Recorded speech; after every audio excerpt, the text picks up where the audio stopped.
Aloha and welcome to Neighborhood Board 13's monthly meeting. My name is Ernest. I'm Chair of Neighborhood Board 13. We'll go ahead and start introducing everybody, starting all the way down with Lori coming up back this way. Thank you, Lori. Good evening, Lori McCarney. Welcome to our meeting. Aloha, Robert Armstrong. Good evening, I'm Kevin Lai. I'm Travis Thompson. Hi, Isel Kani. Hi, good evening, Chulan Shubit Kwok. Hi, Sean Fitzsimmons. All right, once again, thank you very much. This is our Neighborhood Board Assistant, Dylan Armstrong. All right, so we'll go ahead and call this meeting to order at 6:02. No, I mean Dylan Bach, excuse me, Dylan Bach. I can't say I said Armstrong. Yeah. All right, thank you. So we'll call this meeting to order at 6:02. Public safety report. Mr. Chair. With the Honolulu Fire Department. Oh, Sorry. go ahead. For our personal privilege, if I may, as we are moving the meeting, can I just propose that we amend the agenda to correct something that's down the road? It's inconsequential. I don't think it meets the burden of a major importance or affecting a significant number of persons, but it's to amend the printed agenda from approval of the written summary for the video record from 7 February to 7 March, reflecting the file that was shared and is on the Google Drive folder in April 2024. Without objection, I'd ask that that amendment be made. Yeah, it is right. Do we have a second? Okay, thank you. Any objections? Hearing none? No. Hearing none? We'll go ahead and amend the agenda. All right, now moving forward. Honolulu Fire Department, please.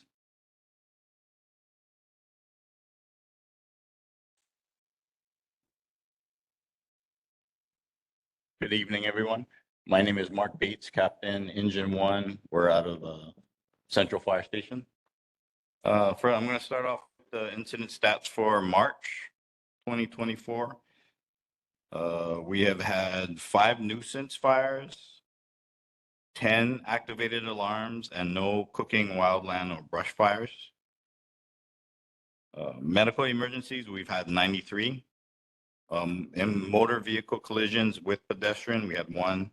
Motor vehicle crash, we had 7. No mountain rescues, no ocean rescues, and 1 hazmat incident.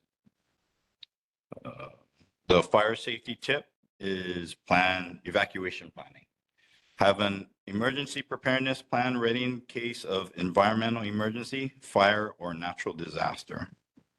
Know 2 ways out of your home, and consider the route you'll take if you need to evacuate from your neighborhood due to an emergency. Visit fire.honolulu.gov to learn more. Leave early enough to avoid being caught in fire, smoke, or road congestion. Establish a predetermined location, such as a well-prepared neighbor or relative's house, a low-risk area, or a shelter or evacuation center. Take your emergency supply kit containing your family and pets necessary items. That's a tip. Any questions? All right, thank you very much. Do we have any questions for anyone in here in the library? Not hearing none, seeing none. Anyone online? So, all right, no one online. All right, thank you. So we'll go ahead and move to board members. Board member Lai, please. Thank you, Chair. Captain Bates, before you step away, I just had a few quick questions regarding the campus of Fire Station 1. You know, we, of course, are in this transition phase, and we asked for an update of who would be in receipt of that property.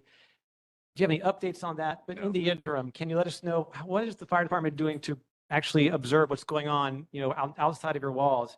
You know, we see a lot of temporary structures being built between the concrete hexagons, and just wonder if there was any surveillance or assessment of that that's made on your team's behalf, or if all those issues are going to be handled by HPD otherwise, because there are some pretty curious things going on there. Yeah, we have cameras, but they're more towards safety. So they're pointed out towards the front of the station where we leave to, you know, just to protect pedestrians, make sure the doors don't hit any people walking across. But as far as security on the backside, we don't have anything to do with that. They've cleaned it out quite a few times. And, but I see him come and go. Of a regular patrol every single day, but it has gotten better over the past few weeks.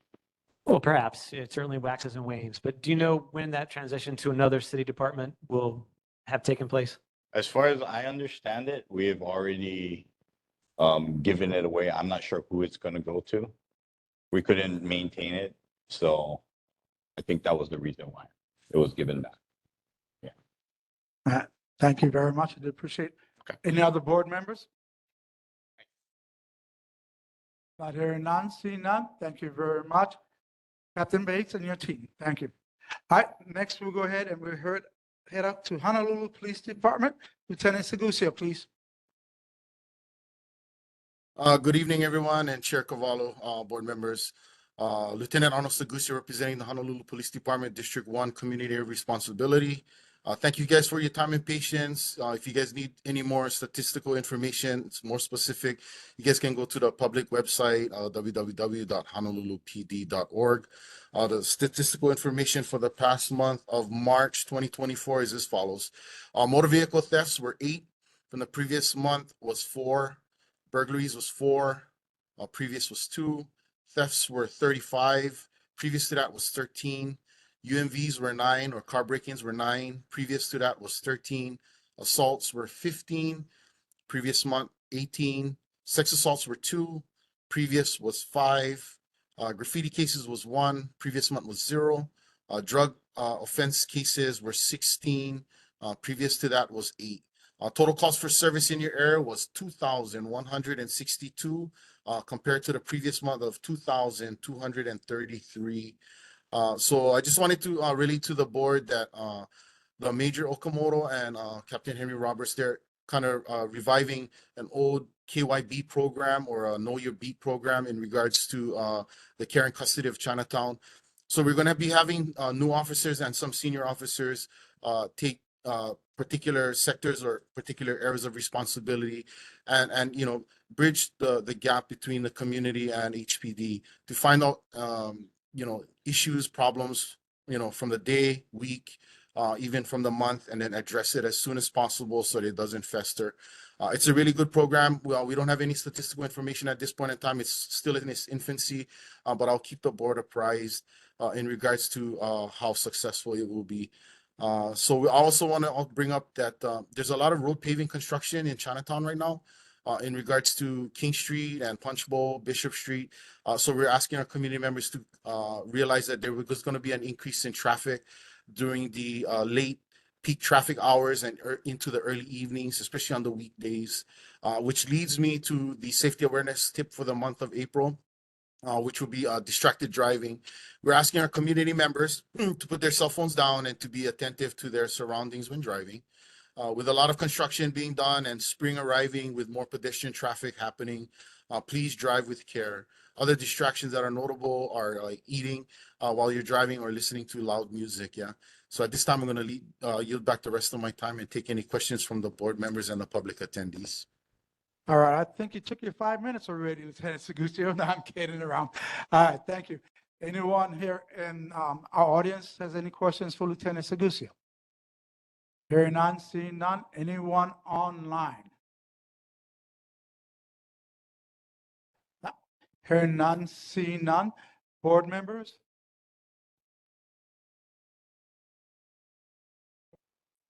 Okay, we go ahead and start with Ross Isukani, then go to Mr. Lai. Hello, Lieutenant. I just wanted to comment or ask a question. There was a recent Star Advertiser article, I think a Shopo representative kind of revealed, talking about the staffing crisis, revealed that due to the staffing crisis, certain beats were continuing to not be staffed on our island. Now, I know for our neighborhood, I think when I spoke to Assistant Chief Nishibun on this a few months ago, he assured me that the beats in our neighborhood get staffed 24/7 with at least one officer, just because of the threat of violent crime. But you know, in light of the Shopo article, I was just wondering if you could comment on, given the severe staffing crisis, what is your team doing to make sure that we have the appropriate patrol presence whether it's standard patrols, whether it's fourth watch, whether it's this know your beat, maybe even this new cadet program I hear about, maybe community policing there. Just want to get some reassurance in light of that Shopo article. Thank you. Absolutely. Good question in regards to the staffing issues. Yeah. So we have a recruitment team that is currently working on those issues. So just like with any type of organization, there's always going to be some sort of shortage at periods of times. So what we're trying to do is we're trying to attack it from all ends of the employment process, right? So the front end would be with recruitment bonuses, signing bonuses, the cadet program, stuff like that. So on the further end, towards retirement, we're looking at retention bonuses possibly, but that's still in the works. That's still up in the air. It's not solidified as of now. And also, we also have to attack it from the middle in regards to keeping our officers here, having them not resign and move to other municipalities in the mainland. So it's an aggressive move that Chief Joe Logan has taken. We've utilized social media. We've increased our testing. I think it's like every week, if I'm not mistaken, we're doing a continuous testing so that we can create a pool so that we can draw from it. Continuous recruitment, testing, physical testing, so that they can see if they're applicable. They can do this particular type of work. So yeah, it's a multi angle kind of attack in regards to that. So with that being said, we're still over 400 officers short. Obviously, we're trying to make sure that the patrol function, which is the spearhead of the department, nothing happens without patrol. We're the ones that initiate all cases and address all crimes. So what they're trying to do is they're trying to get more staffing onto the roads and patrol, more people from special assignments back onto patrol. So that's another way that the major in District 1, Major Okamoto is trying to implement so that we can get more officers in regards to the road. So with Chinatown being such an issue, we have been staffing it fully in regards to that situation due to the violent crimes and all of those crimes that are popping up recently. So we're also going to be supplementing it with fourth watch. So all fourth watch, so new officers, they come out, we kind of acclimate them to the road. They're going to be generally utilized to address situations in Chinatown. I give you a really good story on that. So they collaborated with the bike detail, and in one singular day. Excuse me, Lieutenant Sagusi.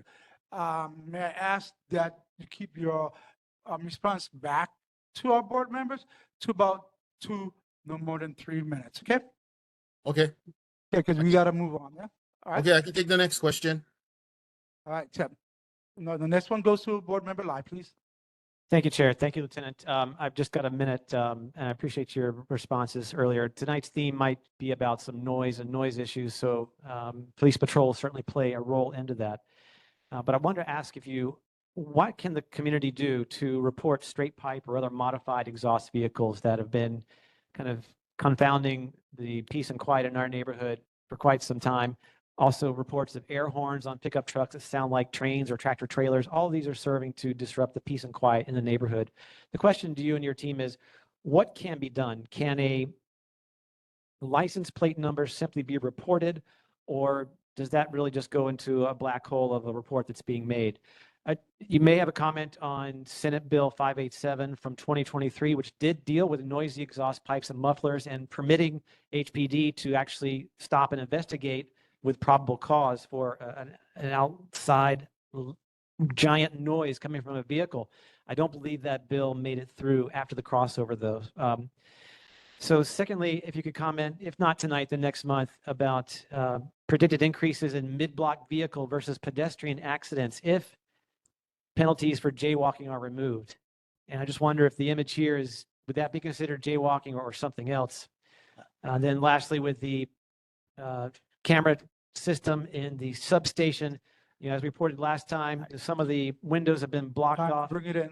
Here we go.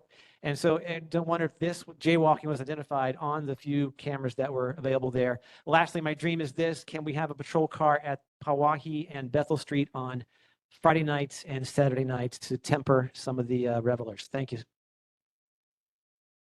Okay, first question in regards to the noisy mufflers. Yeah, we do often get calls in regards to these vehicles. Then we're dispatched to the location where those vehicles are. Normally, those vehicles aren't there at that time when we arrive at that location. We can get the license plate numbers. However, most of these people that call do not want to meet up with officers or even speak with us. Yeah, they're just calling about the noise complaints. So it has to be an on-view violation. I'll go on to with the cameras. So the cameras, they're operational. Several of my officers have went to some sort of refresher course or initiation of learning how to utilize the cameras. They're operational at this point in time. Any other questions in regards to the cameras though? We do not have a person sitting in front of the cameras monitoring at this point in time, so we're not using it, like we're not maneuvering any of the cameras to a particular location. They just went to a like in a initiation course to kind of learn what the cameras are about. In regards to that officer being on Hawaii, I think that would have to be something that Scarlett might have to bring up if they wanted to hire special duty in regards to that location for them to mitigate the noise situation over there. But there's an issue with it because it's a liquor establishment, right? You don't want to be at that location and be considered bouncers. So that might be something that you could speak with your constituents at Scarlett's and see what they want to do. Thank you very much. Any other board members? Chulan, and then with Paul Chulan will be McDonald, board member McDonald.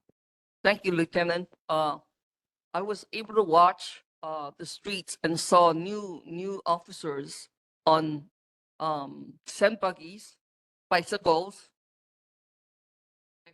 and also on foot in the last week and a half.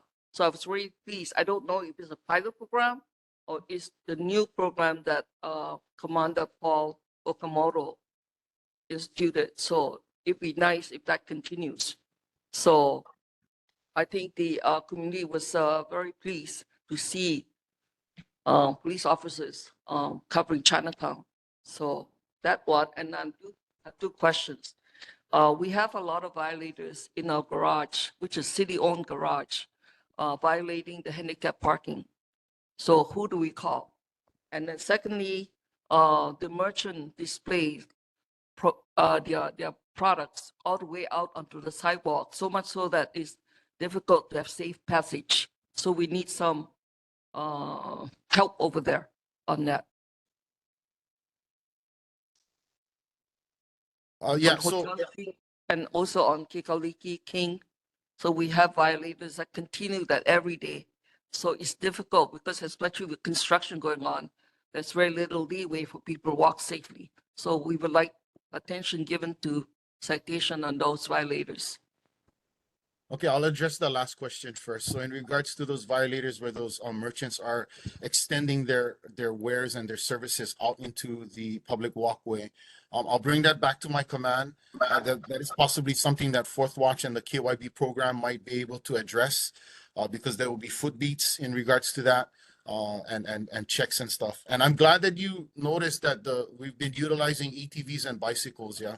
So Major Okamoto and Captain Henry Roberts have been retasking and realigning officers in regards to that for better patrols and better coverages in Chinatown. In regards to the parking garages, we've already got notified during our meetings that our CTF, our Chinatown Task Force, that would be one of their duties to be monitoring and checking these parking garages, but more for RCP violations, car break-ins, stuff like that. But the handicap violations, I'll relay that to the traffic division. They have handicap people that they have people that address handicap parking violations. So if maybe you can forward me that address and then I can send some officers there or the people that to check it. Okay. Thank you. First we go to board member McDonald first, and then we'll do our last with Vice Chair Fitzsimmons. Thank you. Oh, Armstrong. Thank you, Chair, and thank you, Lieutenant, for being here today.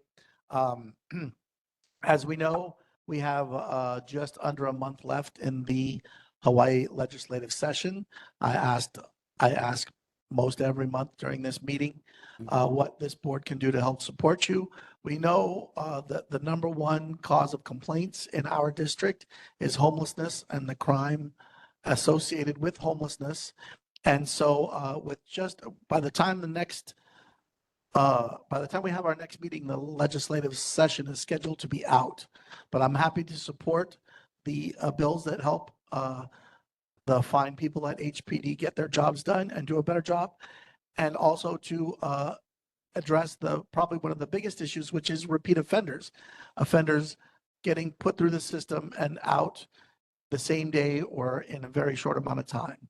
But with that said, again, it's the legislative session. There's about a month left. Is there any legislation before our Congress that you think would be helpful for us to support to help you guys get a better handle on the problems we have in our district? I think Major Ogata of the legislative office has got that covered.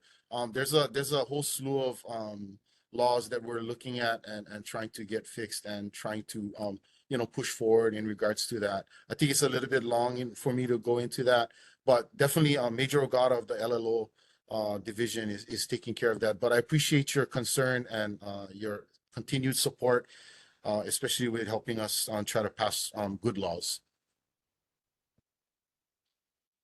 Thank you. Next, Vice Chair Fitzsimmons, please. Hey, Lieutenant Segusio. Thank you for apprising us about the Know Your Beat initiative. I think that's great. It's awesome. And I think it's an opportunity maybe for our board to be more closely involved with the police officers that work within our district. Perhaps if you could come back next month with anything we could do to assist in the Know Your Beat initiative, maybe we can partner in that way and be an asset to you guys with respect to your policing of our community. Absolutely. Thank you for your support. That is pretty much the premise of the KYB, is to build partnerships with the community, because obviously they're there every day, 24/7. If our officers can just walk in, speak with these shop owners, people walking on the street, and then finding out what are the issues that are occurring right then and there, we can address it, and instead of allowing it to fester and then get to a problem where it's real difficult to fix. But I appreciate you guys' support. Thank you. All right, thank you. Board Member Bob Armstrong, please. Thank you very much. Bob, Thank you, Mr. Chair. Buck. I think I got it. Lieutenant Segusio, thank you for being here. And I want to report from several constituents this month of the notice, like Chulan had mentioned, of the foot and bike patrols and other vehicles. So thank you for you and HPD's continued vigilance for our neighborhood. I just have a quick internal question for you, and this dovetails on what Ross brought up earlier, Board Member Ross, and that is, I remember at least 4 years ago, this board saying to you and to other representatives of HPD that there needed to be some serious marketing being done in order to attract new recruits and other officers. Just curiously, do you have an ability to share with what is said here back to the command of HPD, and is this the result of perhaps our vigilance and suggestions of more needed to be done? I think it's a multitude of things. Contrary to popular belief, the command staff actually goes on Olelo and reviews these neighborhood board meetings and see what is spoken of. I also type up an after action report in regards to what is said here, comments, requests, and I forward it to Chief Nishibun directly. So all of you guys' help, support, you guys' questions in regards to how we take care of things in Chinatown, because it's both of our Kuleana, right? It's both of our responsibility, community members and law enforcement. But yeah, we greatly appreciate you guys' support. And definitely the stuff that you guys have been saying has helped in regards to recruitment. All right, thank you very much. So any other board member that hasn't spoke that wishes to speak? Hearing none, seeing none. So Lieutenant Segusio, to end it up, I would like to know, with the ATV that's been going on out here, and the bicycles and the foot patrols and the car patrols, because I see it every single morning, because I work right across the street at Ala Park at the state building, yeah? So is this a permanent thing or is this something that's just here temporary? It's an initiative that just got started with Major Okimoto and Captain Henry Roberts. I want to give kudos out to Sergeant Sean Cavaco.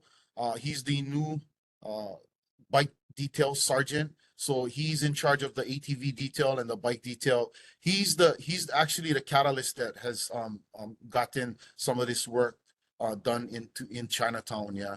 Oh, I also want to speak about acting Sergeant Hua Jin Kim. He's also helped also.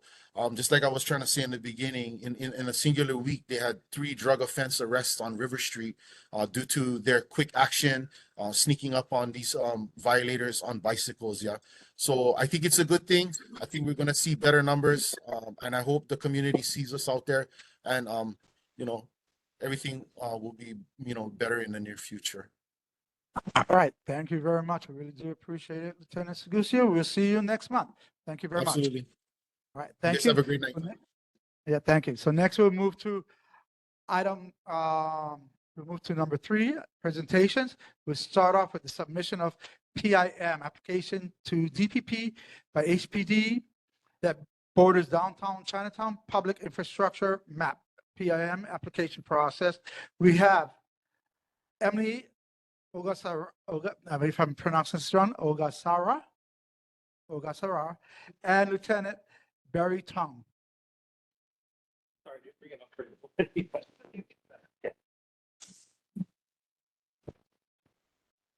Good evening, everybody. My name is Lieutenant Barry Tong. I'm with the Support Services Bureau out of the Honolulu Police Department. Part of my duties is to manage the facilities of all HPD. So what you see before you is a property that the Honolulu Police Department is wanting to acquire. So give you some background on the police department. 1992, we moved into the Alapai Police Station. Shortly after that, we have already outgrown the facility. So we're at the point now where we had to move out divisions and departments to other facilities in a leased space. So with the purchase of this property, we can bring a lot of those entities back and we don't have to lease any more space. We can do a one-time purchase, put a building on it, and it can't beat the location because it's literally right next door to the main police station. So the property is approximately 24,000 square feet.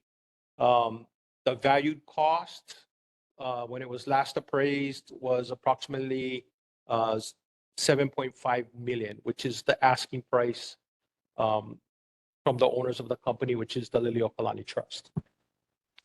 So at this point in time, we're trying to acquire the money from City Council from this coming budget. And once we are able to get the monies, we'll be able to purchase the property. So, questions? Okay. So first we'll start off with all those in our library here in our audience. Seeing none, hearing none. Anyone online? Hearing none. Seeing none. We'll start off with Board Member McCarney, please. Thank you, Chair. Thank you. Sounds like you need more space and we want you to have more space in our neighborhood. So when you purchase this for $7.6 million, do you know then what the building costs will be? Are you refurbishing the buildings or are you doing a rebuild or do you know? So we are technically buying just the property. We've heard that the owners of the property are looking to demolish the existing structures because the structures are condemned and they're having a hard time with securing the property right now. So that's their goal right now, is to demolish the property, which makes it easier for them to secure the property.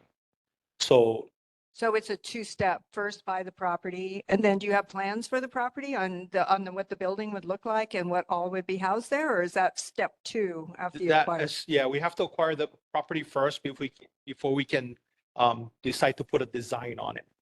But we're looking to put a building on it. We're looking to name it similar to the Alapai Station. We're trying to name it like the Annex. And it will house a lot of the entities that are that have left the main station due to our station being too small as far as size-wise to incorporate all the departments and divisions that should be within the main police station. So, All right. Yeah. Okay, thank you. So in the next order, we're gonna go with Vice Chair Fitzsimmons, followed by Board Member Lai. Hi, thanks for the presentation. Yes. I'm just trying to reconcile things because Lieutenant Segusio stated earlier that there's a 400 officer deficiency within HPD, yet HPD needs more space, right? So I'm just trying to figure out like why the space is necessary if there's such a deficiency in officers and personnel currently. So Why there is- now, I guess. there is a deficiency in space and also with officers, but the space has, I mean, in correlation to the recruitment of officers, we're short like island wide. So an easiest way to understand this is like our recruitment team isn't even at our main police station. They're at Kapalamahale because we don't have the space to house them. The other half of our recruitment team is across the street in a lease space. That is the people that actually do the background checks, all the detectives of background checks on all our or people that are trying to become police officers or even civilian hires. And then on top of that, we have other entities, such as like the community policing teams are all spread out all over the place. You know, they have an office here, they have an office there. Some of our undercover units are in different locations, spread out throughout the island. Wherever they can get office spaces is where we have been pushing people towards. Another example to that is we don't even have enough parking at our main facility. So that's why if you guys drive by our facility, there's like, looks like a Toyota dealership in the front. Yeah, all you see is Toyota 4Runners. But that's the reason why we don't have enough parking. As far as our personnel, our finance division, the patrol entities, yes, we do not, the civilian staff, they don't have enough room. Our detective staff does not have enough room. You know, we have a lot of detectives. There is some spaces, but then you got to understand we're spread out through the entire island. So certain stations will have less space, more space that can accommodate them, but this station does not have the space. Right. When it was first designed, it was designed to house maybe like 1,500 personnel, you know, and if we're fully staffed, we're at like close to 2,200 officers and maybe like 800 civilians. So yeah, the space is very small for us. It's tight. All right, thank you very much. Yes. So next, we're gonna go to Board Member Lai, please. Thank you, Chair. Thank you, Lieutenant. I really appreciate Member Fitzsimmons' question because at first glance, it does seem like it could be an exercise in building the bureaucracy of HPD. But, you know, if you need space for detectives and other active members who are going to be helping the community in a visible fashion, that's great. The question for you I had was this: the Google Maps image you have shows a number of cars in the parking lot, but it seems like earlier you said that the structures were bound to be destroyed or razed. Is that because there are currently no tenants in there that are generating taxes or tax revenue? Well, currently the property is owned by the Liliuokalani Trust. The property has been deemed condemned. So that's why there's no people within that property. That property has been fenced off by the Liliuokalani Trust and trying to keep out the homeless people, or I should say RCP people, residentially challenged people. They are having a very hard time. They're spending large amounts on security for a facility that nobody occupies. And what's happening for them is the monies that are being spent on that facility or that property is being taken away from the kids that all those monies are meant to go towards. And there will be, of course, I hope, some sort of analysis, make sure there's not a old toxic waste dump underneath there that'll, lots of funds after the purchase. Yes. So it's actually going to happen before the purchase that we're going to do that study. If it deems that the property is not what it's supposed, what it appears to be, then Honolulu Police Department will not be purchasing that property. All right, thank you very much for that. So do we have any other board members who hasn't asked questions that wishes to ask the questions? All right, hearing none, seeing none, we want to thank you for coming out here and sharing this with us. Yes. And you have a great day. All right, thank you very much. Lieutenant Thank you for your Barricon. time. Thank you very much. Thank you. All right, thank you, everyone. So next, we're going to go ahead and we're going to move on to item B, presentation of our soon-to-be opened Inspiration Hawaii Museum, which is located on Kings and Richard. So for those that don't know, the old HECO building. Okay. All right, Gloria Borland, please. Thank you. Okay, can you hear me? Okay, Dylan, thanks. Just wanted to let you know, I grew up in Hawaii, Waipahu Elementary, Radford High School, and went to college in Washington, D.C., and worked for Senator Inouye for about 3.5 years in D.C., and then got involved in media. One of the things that I'm really proud of is I created and produced a TV show profiling minority business owners on PBS nationwide, 150 stations. And I focused, so for 30 years, I've been doing biographies. I know biographies. So anyway, I moved back home because I wanted my daughter to be educated here, and came up with this idea for this museum. And just to let you know, it's over 90% of our budget will be privately funded. Okay, so get that out of the way. Next. Do that. Okay. All right.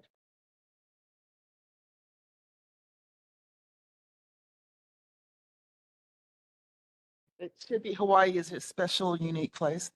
The second slide, number 2.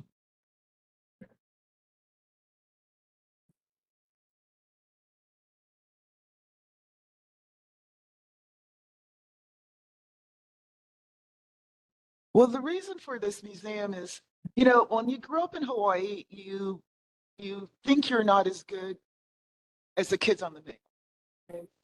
And I talked to a friend of mine, she's 15 years younger, and she's local Chinese that went to Punahou. She said the same thing. It's not a public school thing, or it's, it's just that.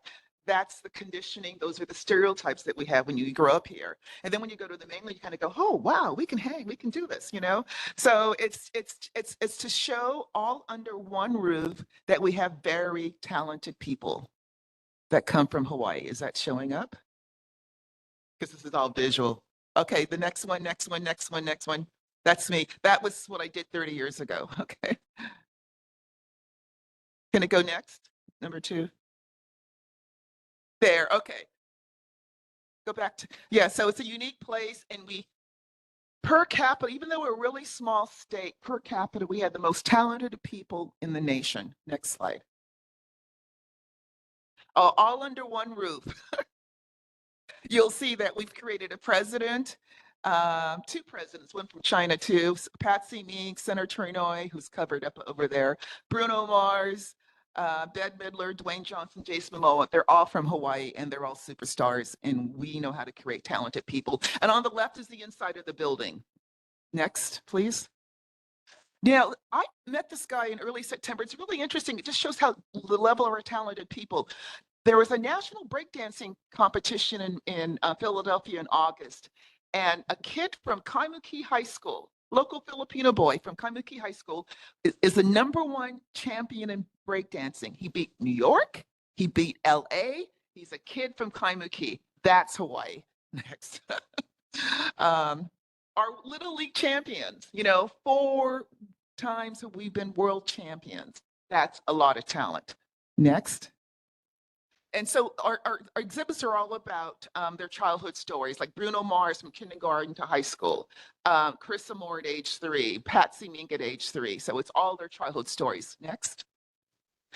Shark Tank. People don't know that we've had a 11-year-old girl from Ainahaina Elementary School had a product on Shark Tank and got funded by Lori. So we have girl entrepreneurs. Next.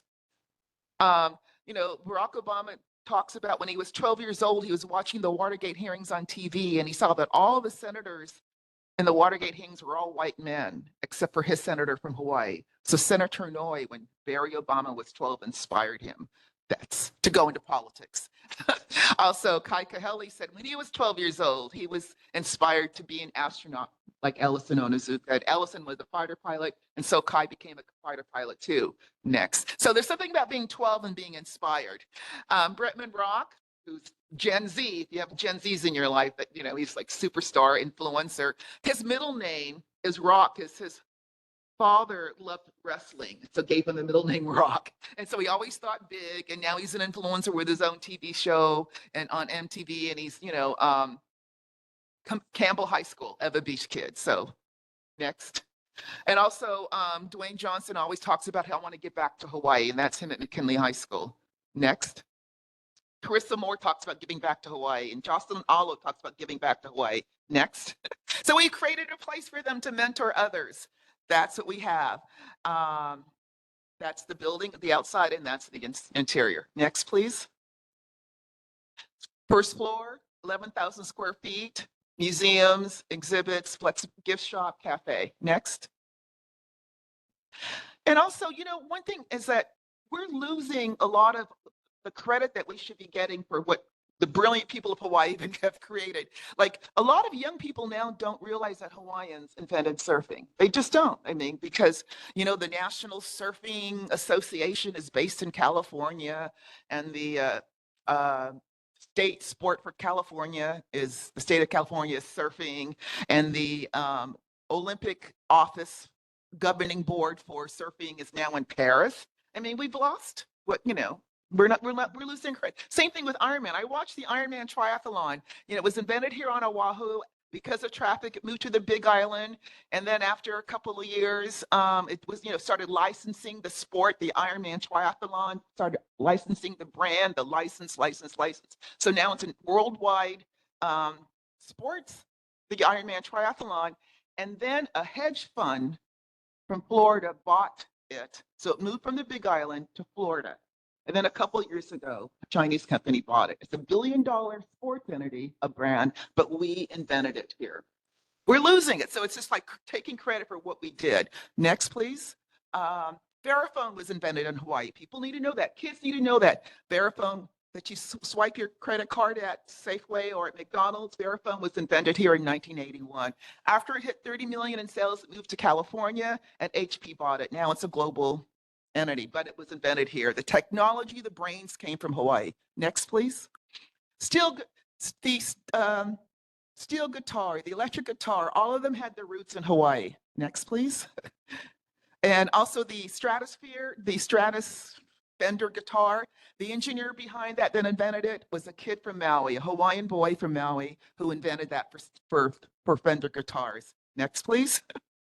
And also one of our exhibits is that, it's important to show that overcoming hardships, it's just temporary. If you have a financial setback, it's only temporary. Like Bruno Mars, when his parents, their family act, when their parents divorced, he lived with his father, and he was homeless for 2 years while he was at Washington Middle School.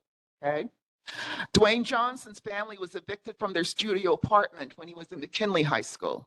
Bette Midler's family was so poor that she never ate at a restaurant until her Radford High School drama teacher took her to a restaurant at age 14.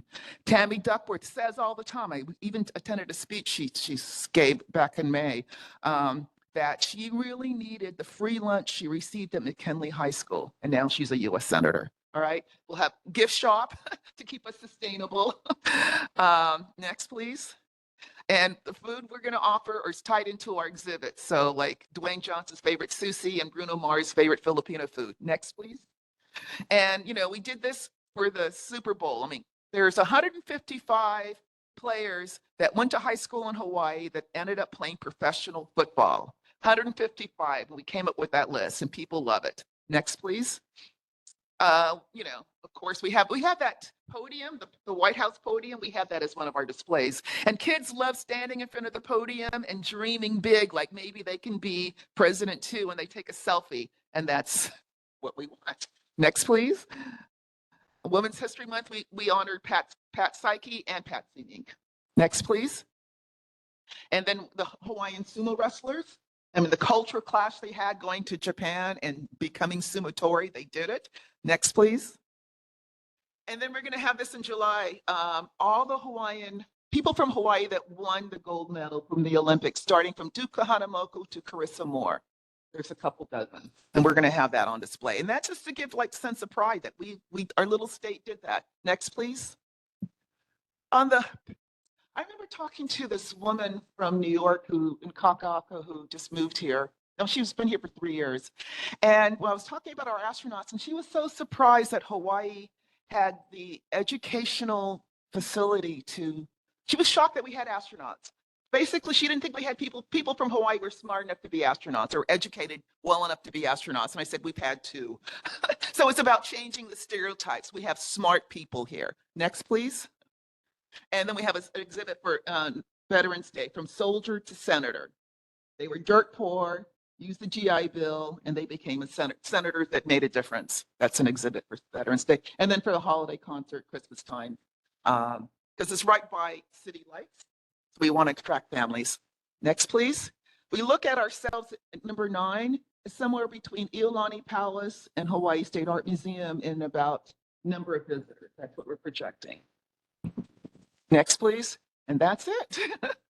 And we're a startup, and we're getting our funding for our exhibits from private funders.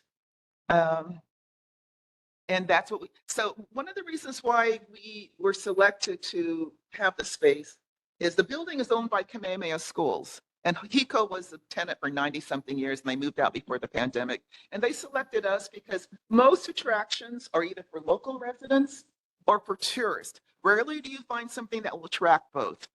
And that's what we are. And because tourists are going to go, wow, Bruno Mars is from Hawaii? We thought he was LA. Obama's from Hawaii, Chicago. We thought he was Chicago. It's to change that. So, and also what our plans are right now is that for Hawaii residents, it's free admission and only charge tourists, kind of like Panama Bay. All right. Thank you very much. Do we have any questions from anyone in our audience? Hear none, see none. Do we have any questions from anyone online? None. We're also going to have entrepreneurs, like when Steve Thank you. comes home, we want him to do a Hold on. seminar. Hold on, please. Thank you. Please stand. Please stay standing. Hold on. All right. So we'll go ahead and we're going to go to our board members, and we're going to go right down the row. Lori McCartney, board member, please. Well, I'm excited. Thank you for taking this on. This is awesome. And the location is perfect for people, because they're in our historic district. And so it adds another stop, or maybe it's the first stop, right? From a exhibit standpoint and all of that, is that your expertise, or are you working with people that are figuring out how to make the exhibit interesting and engaging? And Yeah, a combination of both. We just got this. We've wanted this space for a long time, but it just happened a couple of months. We're just still moving in, but we're in the process of, yes. But we also, because we're fundraising, it's not going to be an elaborate. We also don't want to overpower the chandeliers and the beautiful fixtures. So long story short, the content is just going to drive people. All right. It's the content that we have. played Right, delicately. right, So lighting and all of right, right. But it's the content. But also the lighting and all that is very expensive, and we don't have that at this stage. So we're startups. So in the beginning, we'll have our exhibits, and then next year, when we raise more money, we'll be able to upgrade and get more of the All right. and whistles. Member Robert Armstrong, please. Thank you very much, Mr. Chair. I'm so supportive. Good luck and blessings. But that does bother me just a bit, because people will go once, and then if they're dissatisfied, they won't go again. So really rethink that. And I think you need people who were in the museum industry on your board for sure, which I have a little bit of background in. I just wanted to note one thing, and it's just a personal point of interest. We were the first in the nation to have same-sex civil unions, and I didn't see that in your presentation. So we're doing a party May 5th with Justice Stephen Levinson, Sunday, May 5th. I'm so glad to hear that. I just wanted to bring it to your attention, because clearly we were way ahead of the curve, as we are in many issues. Yeah, and all those trailblazing things that Hawaii led in is an exhibit called Social Movements that we led. And so we're doing something Sunday, May 5th, that celebrates, and we have Justice Levinson and Judge Dan Foley, both talking about what they went through 31 years ago. All right. Thank you. We appreciate that. Next, we have board member Kevin Lai. Thank you, Chair. Can you give us some information about for how long your lease will be with the location? And, for a while during your presentation, I had my investor hat on thinking, hey, is this something that I would invest or recommend investing in? But to clarify, you're not seeking any funds from taxpayers, no grant and aid, no subsidization or anything like that. This will all be completely independent. You'll be driven by sales to private citizens, right? Well, we're a nonprofit. We were awarded a GIA grant and aid a couple years ago, but we haven't tapped into that yet. It's to pay for two full-time employees when we're ready to open. We're not going to open until this fall. Okay, We're not opening until the fall. but no plans for ongoing government subsidies. No, because that's too risky. All right, thank you. All right. Any other board members? We have our Vice Chair, Sean Fitzsimmons, and then followed by Board Member Shalon Shubakua. Okay? Yeah. I thought you were going this way. Okay. Gloria, congratulations to doing this. I know there's a lot of blood, sweat, and tears, and a lot of heart and passion, and it's very inspiring. And I hope that all the school children get to go see and learn, and that older folks really encourage the kids to succeed. So I congratulate you and many, many years of success. Thanks. Thank you. Go ahead. Gloria, awesome. I think it's fantastic, especially with the money being cut from the arts throughout the state. All these proposals. I think this is well needed. Fantastic. Hawaii needs to feel proud of its what we started. And the crazy thing, like luckily, right? I'm the co-owner of the oldest boxing gym in the country. It's in Kalihi. It's our sister gym is in New York City. It's one of these things that people don't have no idea about. We had like a bunch of Civil Beat articles about it, but like people have no idea. Like a lot of things start in Hawaii, Yeah. like little things like this, and it's just awesome. I love it. Thank you. I want to know more about that. Yeah. All right. Anyone else? Travis, Ross, Mr. McDonald? No? All right. Fair enough. So I want to end this real quick. So if you haven't had a chance to take a peek, I've already taken a peek. A lot of people have already gone in and taken a peek. There was an invitation that went out, and place is humongous and would have, so search an invitation. Yeah, if you could just send me an email or text Yeah. and say you want to come and this is the Yeah. time and whatever. Yeah. So Make sure that I'll. the place is humongous.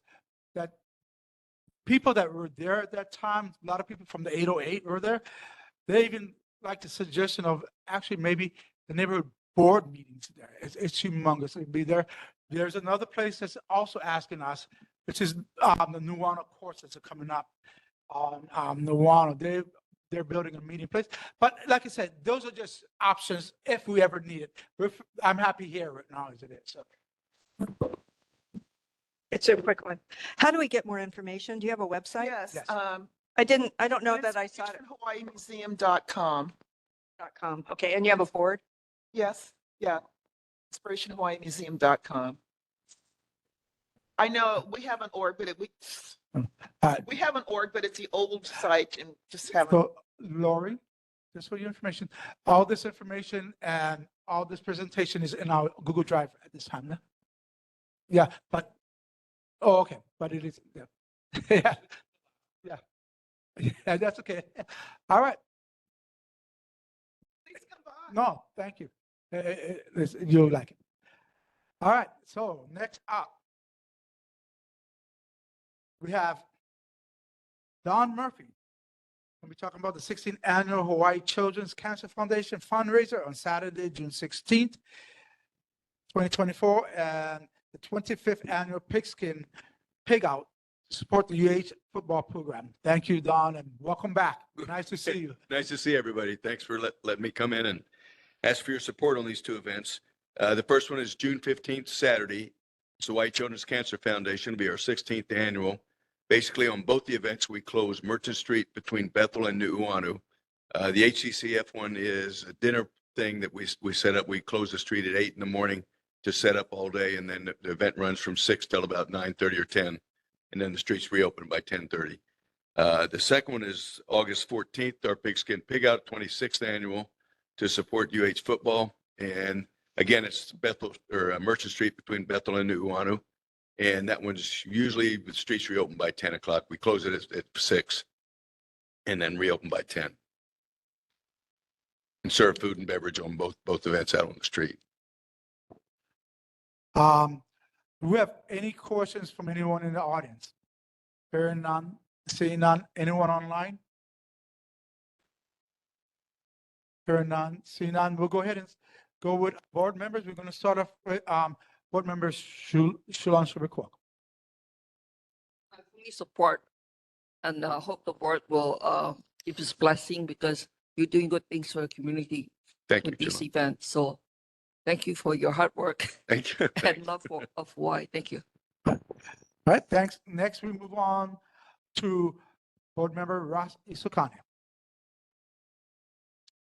Hi, Don. Hey, Rob. Yeah, thank you so much for being here. Again, to echo Chulan, you're doing great things. So thank you for all the decades of work you've done for our community. Thanks. I'm just curious for these events, are you getting good support from, Department of Transportation Services, the city? Are they being supportive?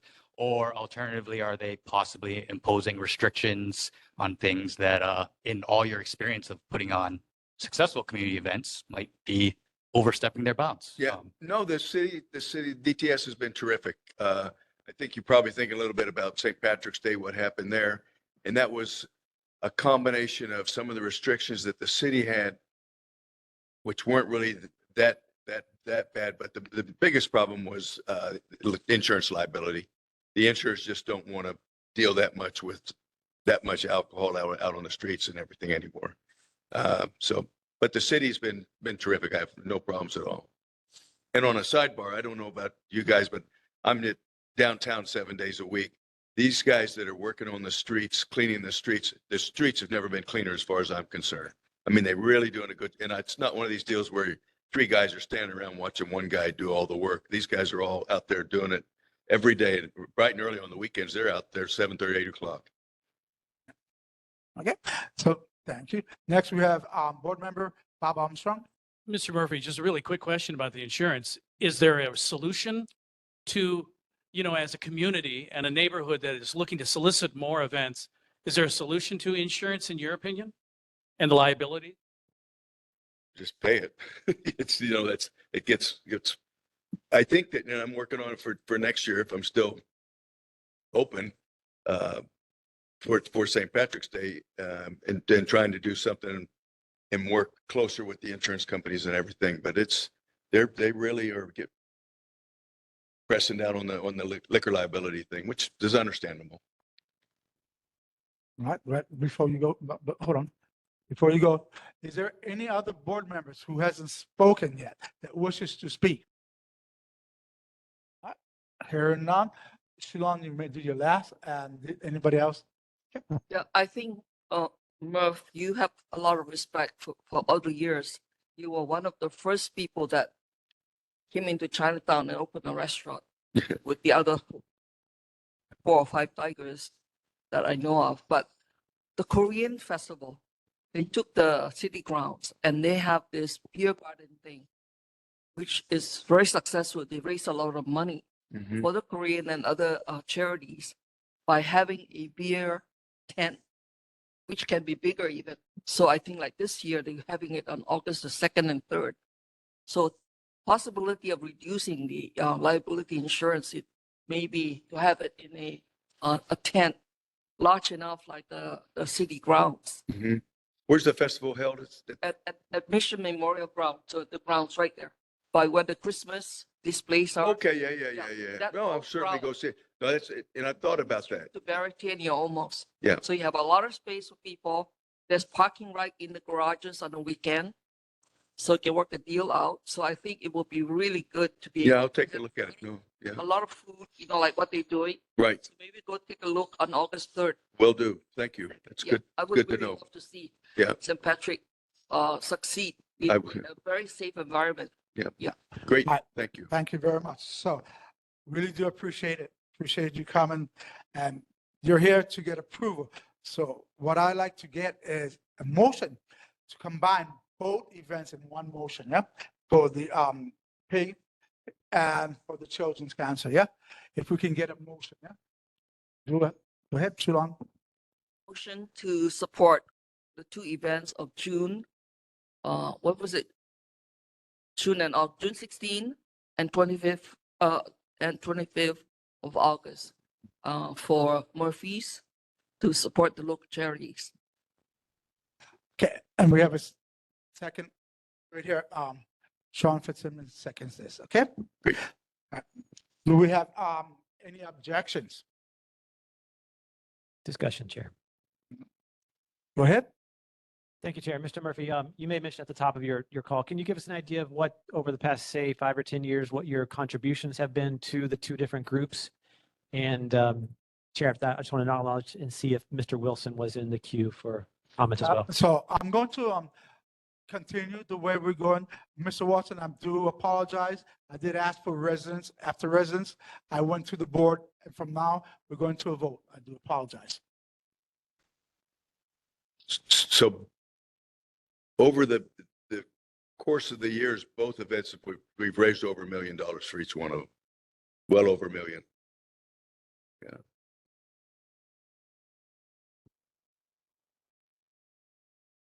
All right, so seeing that we have no objections, it's passed. Great. Thank you, guys. Thank you Take very care. much. Thanks. Welcome back. All right. Now that's out of the way. Next, A point of clarification. yes, Board. go ahead. I was under the impression, and perhaps wrongly, that there was also got to be a presentation for AMPO.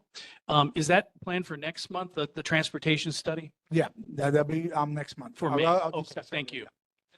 It's germane right now, and that's why I'm asking. Thank you. All right, so before we move any further, our next up is the one that I keep forgetting to put on, but it is on this time, public concerns. So do we have anyone in our audience for public concerns? Seeing none, hearing none, anyone online for public concerns? All right, go ahead, Mr. Lai first.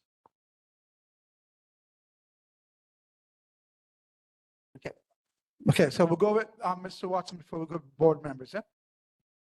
All right, thank you, Chair, and thank you, members of the board. I just had a quick question regarding the previous presentation and the dates. That was the only question I had. June 16th, and you said August 25th, and the times, because I didn't find it in the Google Drive. Okay, so just so you know, so that's going to be June 16th for the Children's Cancer Foundation, and for the pig out, it's August 14th. Streets will be closed at 6 in the morning and reopen at 10. It's going to go from 6 to 10. Great. And yeah, and we do not have that information in the drive. All right, mahalo. Thank you very much. Thank you. All right, so go ahead. We're sure, yeah, we're at public concern, sir. Yeah. Good, yep, yeah.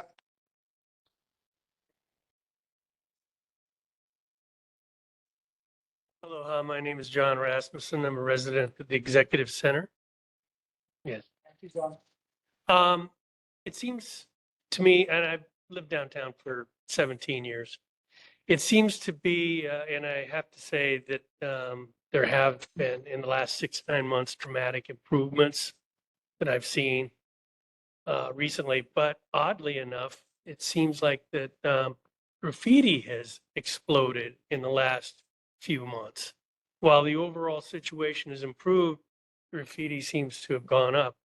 And forgive me, this is my first meeting. Is there initiatives? Are there things that are being done to address this? So because this is public concerns, we're not really able to answer questions unless we can on this one. Huh? Yeah, except that we may do a short point of, Mr. Armstrong, will you please do this one, please? Okay, sure. And thank you, Mr. Rasmussen, for being here. This board has indeed passed unanimously a resolution for best practices in our country to combat graffiti. There's also been and the precepts of that resolution was basically to treat it like razor blades or cold medicine, and ask merchants, which at the time when we were at City Mill and Walmart and some others downtown, all were obliging to put it behind either plastic or behind the counter. It lost, and it was also passed in the Waikiki Neighborhood Board and some other places, but it lost initiative at the city council level.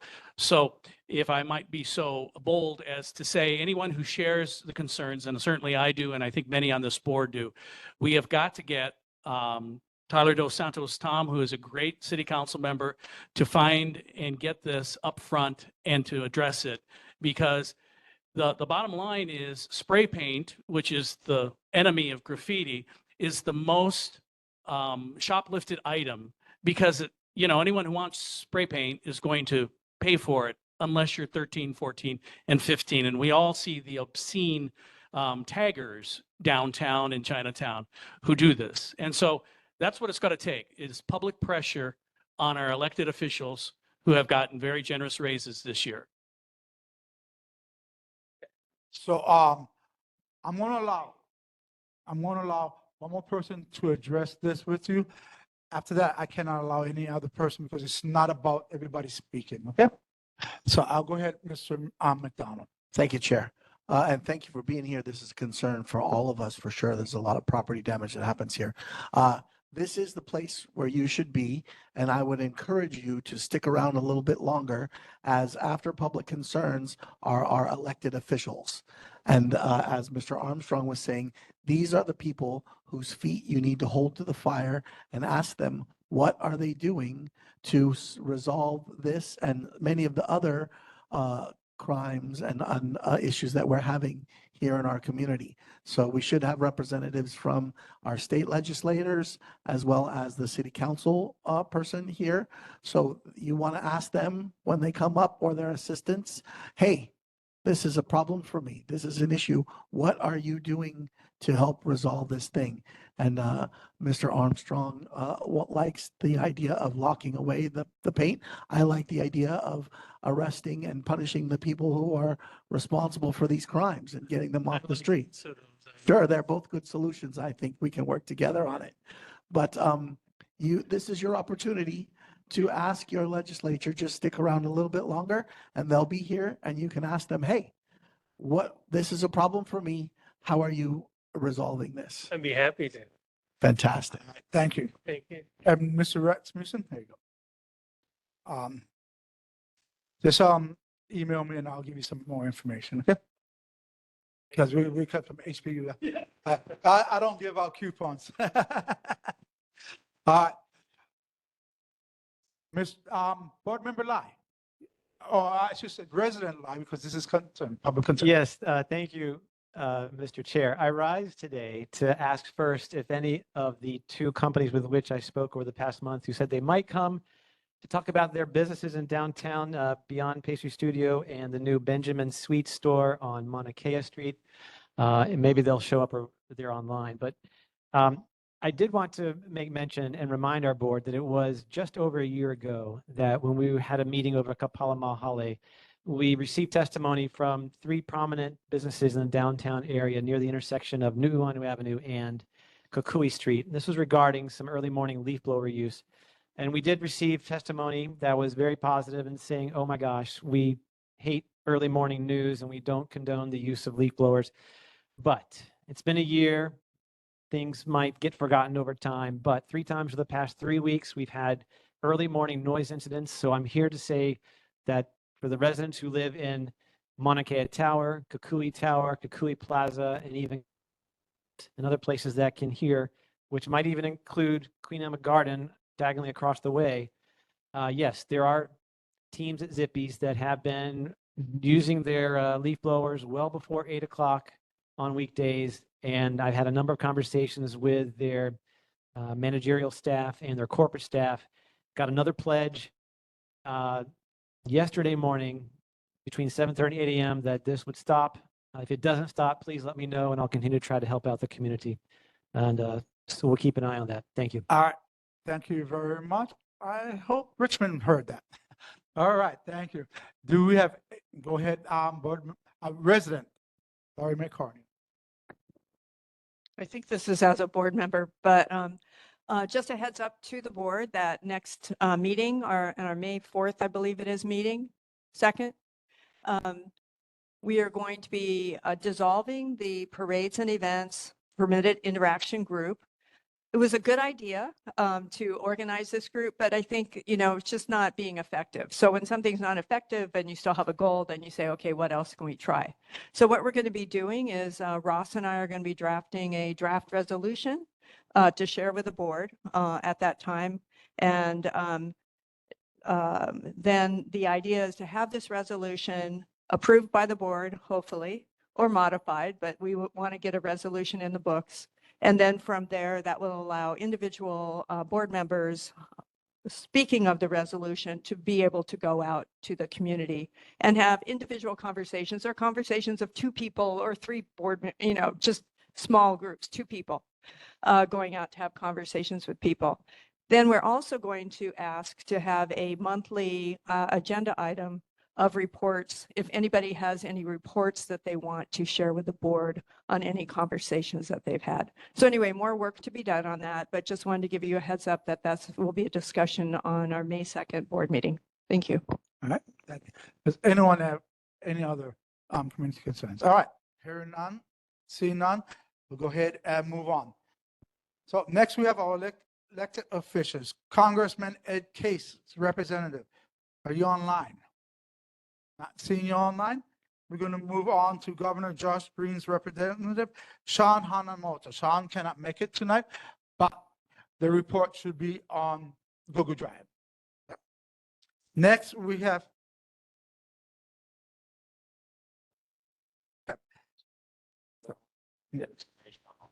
so Mayor Blangiotti's representative is at a town hall meeting tonight. I believe that's the one in Naia, yeah? Something, Salt Lake, yeah, Salt Lake, another. All right, so we move on next, and that went pretty quick to Tyler DeSantos, his representative Richmond. How you doing, Richmond? Hi, guys. Good to see you. Sick. Okay, I'm going to start with one constituent thing. Lynn Robinson, who I believe most of you guys have met, let me know today that the PBEM Streetlight branch today, she reached out to them and asked them to expedite the damaged streetlight fronting 133A North Hotel Street. So that's my one legislative updates. We kind of had a big day today. Chulan was there today. It was the zoning committee, so we had a bunch of our outstanding bills that were addressed today. 2 affordable housing bills. So that's Bill 3, which is investments in our Bill 7 program, which is lower density apartment stuff. We had a hearing for that, and well, unfortunately, actually, all of the measures that were considered today in the zoning committee were all deferred. But we're going to be working with Councilmember Say and his staff extensively on trying to get it out next month. We also have Bill 19, which is our resident preference. I don't know if I've introduced this one to you folks yet, but we introduced a bill that basically says that anytime city dollars are invested in housing, anytime a property that has housing is managed by the city, Hawaii residents will be given preference first. It was taken from a law that was passed in Boston in 2001 or so, but it's held up constitutionally. But this is something that's just common sense. Why hasn't it been done already? We want our residents to have first crack at housing, especially affordable housing. Also, bills 57 and 58, which are our game room bills. There was a lot of community discussion. I know you guys have a letter of support that you're considering. If Kailua and somebody else passes, I believe it'll be roughly 10 neighborhood boards have passed letters of support for these measures. Unfortunately, they were also deferred today.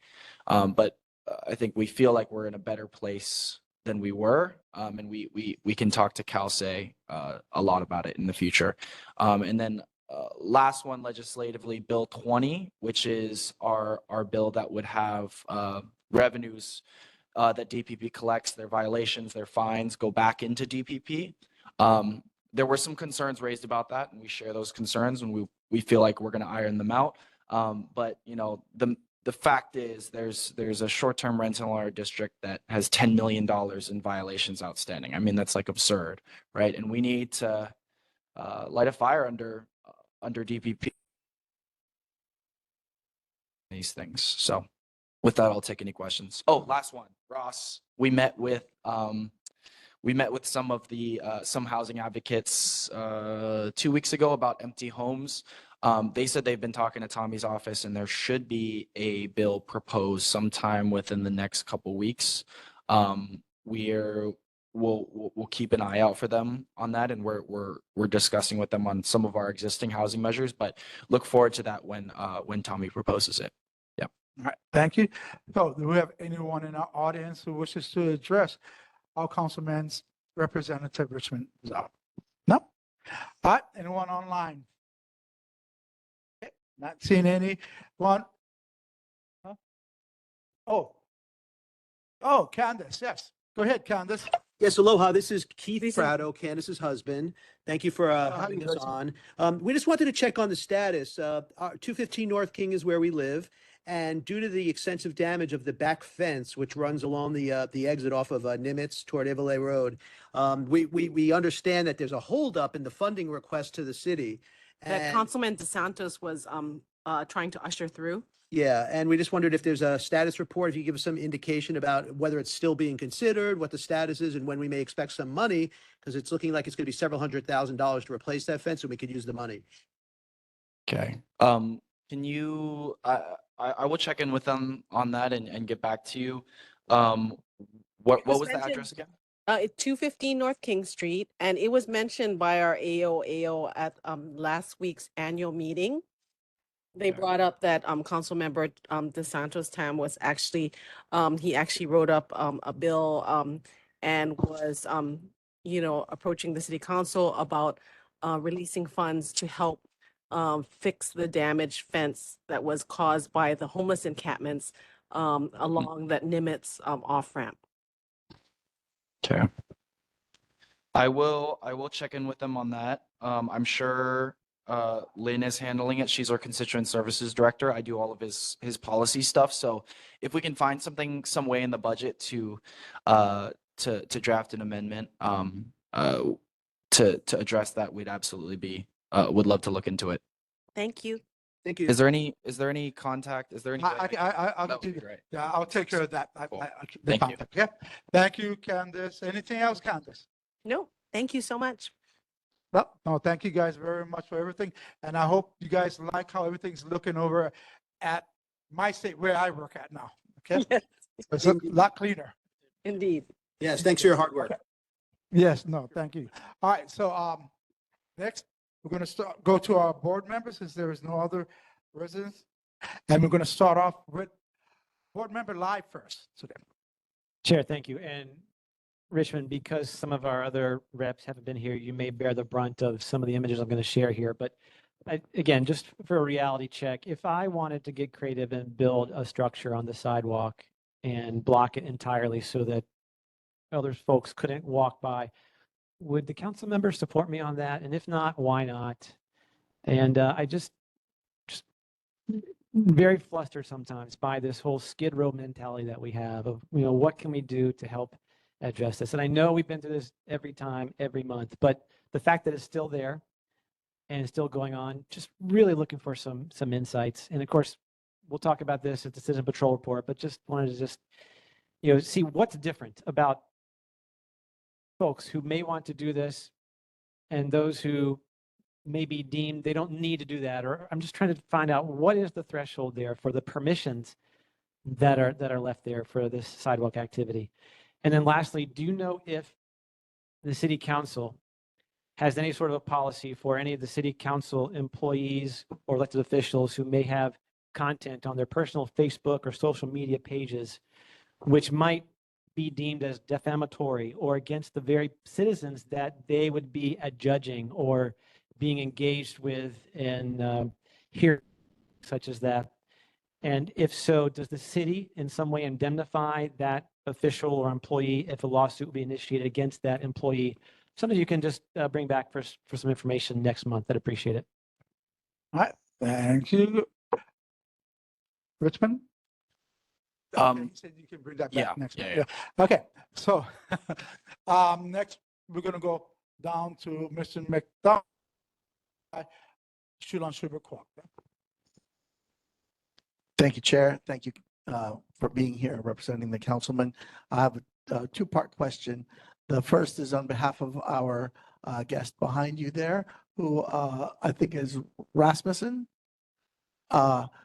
Would like to ask the councilman what he is doing to address our growing graffiti problem and the problem of tagging and the lot of property damage and other things that come with it that are actually quite expensive to the property and business owners that have to deal with it. So what is the councilman doing to address this issue? And then my question is, I've been noticing a lot too, this one is not in this district, but particularly across from my place of business at the Mo'ili Park. There was no home, the police and homeless dispatch or whatever were able to keep homeless encampments out of that park for over a year now. But just this last month, they and anytime one popped up or a homeless person started to set up camp, they would come and get them out right away. There's kids playing softball there and other baseball and child activities there. But for a year, anytime as soon as they showed up, they were able to get them out right away. But just this last month now, they've been showing up and they're allowing them to stay. And so I'd like to know what has changed and why they're no longer enforcing that sort of law as strictly as they had been for the past year. Graffiti is definitely an issue. I mean, I walk around Chinatown all the time, so does the council member, and we see it everywhere. You know, graffiti is an issue just like any of these other just general cleanliness issues are issues in Chinatown. And that's part of the reason why we're doing park cleanups. That's part of the reason why council members participated in paintouts. And frankly, it's an issue a lot like a lot of the other issues we're trying to address, like affordable housing, like game rooms, like crime, like violence. I know somebody was shot outside of a game room on North School Street a couple weeks ago. So we're trying to address these issues comprehensively. We are allocating a lot of time and energy into directly addressing the specific incidences of graffiti.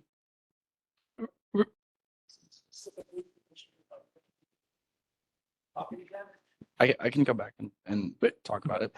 Mr. Chair. Go ahead. I'm sorry. Thank you. Yeah, Richmond, why don't you just be honest for the council member and tell the community that the Merchants Association in Waikiki expressed one objection, and the council member is too scared to take them on, and thus he hasn't done anything.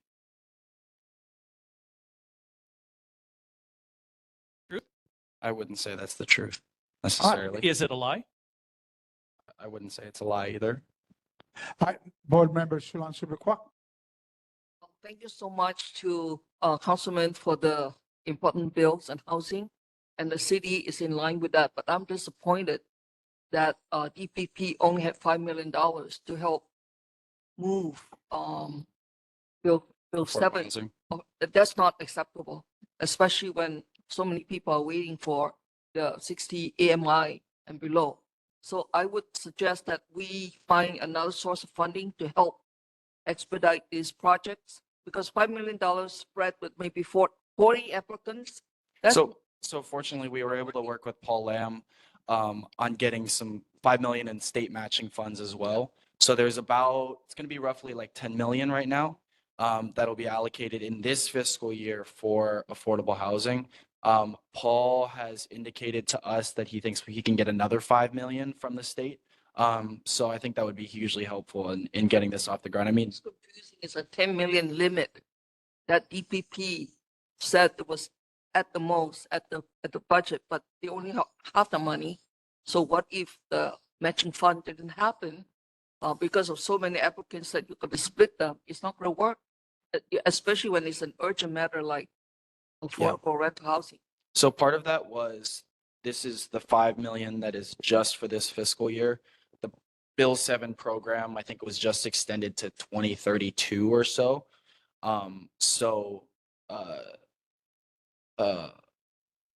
There's a lot of time to spend that money, basically. With that said, there is absolutely a need to get it out now. Paul Lam in particular has a couple hundred units that are like shovel ready right now, and they're waiting on Bill 3 to pass in order to get those monies and start building the housing. That's fine. We're going to move on. now. Okay. Just one more on the game room. That Yeah. is No, no, so- no, no, no. We're going to move on right now. You're at the time. I got others to come. Go ahead. John Fitzsimmons, Vice Chair, and then we follow that by Rossi Sukani. Hey, how you doing, Richmond? Thanks for coming. I'm reading in the newsletter that Tyler attended the Everytown Gun Safety press conference with respect to SB 3196. Is he in support of regulating assault pistols? He is frankly not going to comment on anything that's is outside of his jurisdiction. We did take on our sensitive places bill, which was, that was, I mean, Tyler believes generally that we can't have guns in our schools. We can't have guns in our parks. And that's what we did with that legislation. All right, thank you. So next we have Board Member Rossi Sukani. Hey, Richmond, thanks for all the hard work. I know you and the council member have been really, really busy with a lot of things. Thanks for the update on the empty homes tax. That's an issue that I think is really, really important. So I'd appreciate any updates. If council, if Tommy Waters does bring a bill, I'd love to hear an update on that. And I'd love to hear Council Member Dos Santos Tam's perspective. If there's anything he can do to actually get it to a vote this time, two bills have come up, they've died. So if the council member can help us get to a vote, that would be great. Certainly, conceptually, we're in support of it. I think we just want to make sure it works in practice. There are a couple of different models. I mean, Vancouver's one, San Francisco's done it, a couple of other cities have done it. And from our conversations with the advocates, Vancouver is the best model. So we would want, I would say ideally, we would want to follow whoever the best practice is. We want to make sure that the legislation stays similar to that. So I think that's definitely what we fight for. Thank you. Solon, I'll let you take the last, do one more question. Yes, thank you, everyone. On the game room, I think DPP is holding back unnecessarily because it's still a legal violation, and that they should team up with HPD to cite and then fine them, because there's already a violation when there's a rape and that it's been certified that the game machines are illegal. So I don't understand about the backpedaling on that. Or we need to maybe get them on board somehow by maybe more money to train their people or something. Because it's not with just a one-legged thing. We need both of them. So I hope that message today, where they have to defer over and over again on that issue from DPP, is not good. Yeah, thank you. Yeah. Well, I expect we're gonna do a lot of departmental and stakeholder engagement over the next month, trying to get something that's ready-ish for next zoning committee. Okay. Thank you very much. There's no one else. I'm going to go ahead and end this, okay, with you. So first of all, I don't understand you guys' timing and reading out Bill 57 and 58 the other days, especially when you still had this week 3 boards that wanted a chance to at least go through their emotions with their teams and all that. And I wish there was better timing and saying I try to make it, but my job at the last minute said they made it really impossible for me to go. But I didn't understand the timing of this, because you still have other boards that still wanted to pass or at least look at it, because there are concerns. Yeah. I thank you guys for everything you folks have done. Thank you very much. All right. Thanks, guys. Last thing I want to say is just that, as you guys are all acutely aware, our district has a ton of issues. And you know, it is a wide range of issue. There's violence, there's homelessness, there's a lack of affordable housing. There are a lot of these things. Not doing one issue for now is not saying that we're never going to do it. It's just saying that we are trying to take the larger context of the district into consideration when we choose how to allocate our time and resources, which are limited. So we're trying to fit it all in. And believe me, I know my boss, out of all the bosses, is that guy, and he stretches me as thin as he possibly can. But, you know, that's just the reality of the situation. So thank you guys. I appreciate your passion on it. And I appreciate, you know, everybody speaking out So for these issues. one more quick thing. Nice touch with the children. Yes. We try. Thank you guys. All right. Thank you very much. So next we'll go ahead and thank you, Rich. Next, we have State Senator Carl Rhodes. We have his representative online. Yes. Good evening, Chair, board members, and those attending. My name is Paul Mendez, and I'll be representing Senator Rhodes for this evening's meeting. So first, we're going to start with responding to some of the questions that were addressed at the last board meeting. First, I'll start off with Vice Chair Fitzsimmons' question, wanting to know Senator Rhodes' position on Senate Bill 2079, which is relating to the importation of plants and animals. Senator Rhodes supports this bill, Vice Chair. Next, Board Member Lai, question about SB 2401 relating to feral chickens, and his comments has been described as seeking to find a balanced solution that is crucial for both our neighborhoods and environment. What balance is to be sought? Are the humans and their sleep and prevention of noise and animal excrement pollution not felt to be the priority? What is your position on this bill? Senator Rhodes is not looking for a balance. He is in favor of removing feral chickens from urban areas. Senator Rhodes supports SB 2401 SD2 HD2, which is still alive. Next, Board Member Lai question, what can be done to expand the number of high-rise condominium insurers in our state? The array of insurers continue to shrink, leaving some larger associations to suffer within a de facto rate monopoly. There are two bills, SB 3234 HD1 SD1 and its companion HB 2686 HD1 SD1, relating to the stabilization of property insurance prices that are both still alive and that the senator supports. They would expand the authority of the Hawaii Property Insurance Association and the Hawaii Hurricane Relief Fund to assist in the stabilization of the property insurance market until a more permanent solution can be found. There was a few other questions for Board Member Lai. Senator Rhodes is still working on those, and there will be a follow-up on those responses. Next, with regard to keeping the board up to date on bills during the legislative session, the senator tries to keep the board informed of bills that specifically affect your district. Of course, it's a moving target. 3 days after we make our report here, everything could have changed. To keep up to date, he suggests going to capital.hawaii.gov.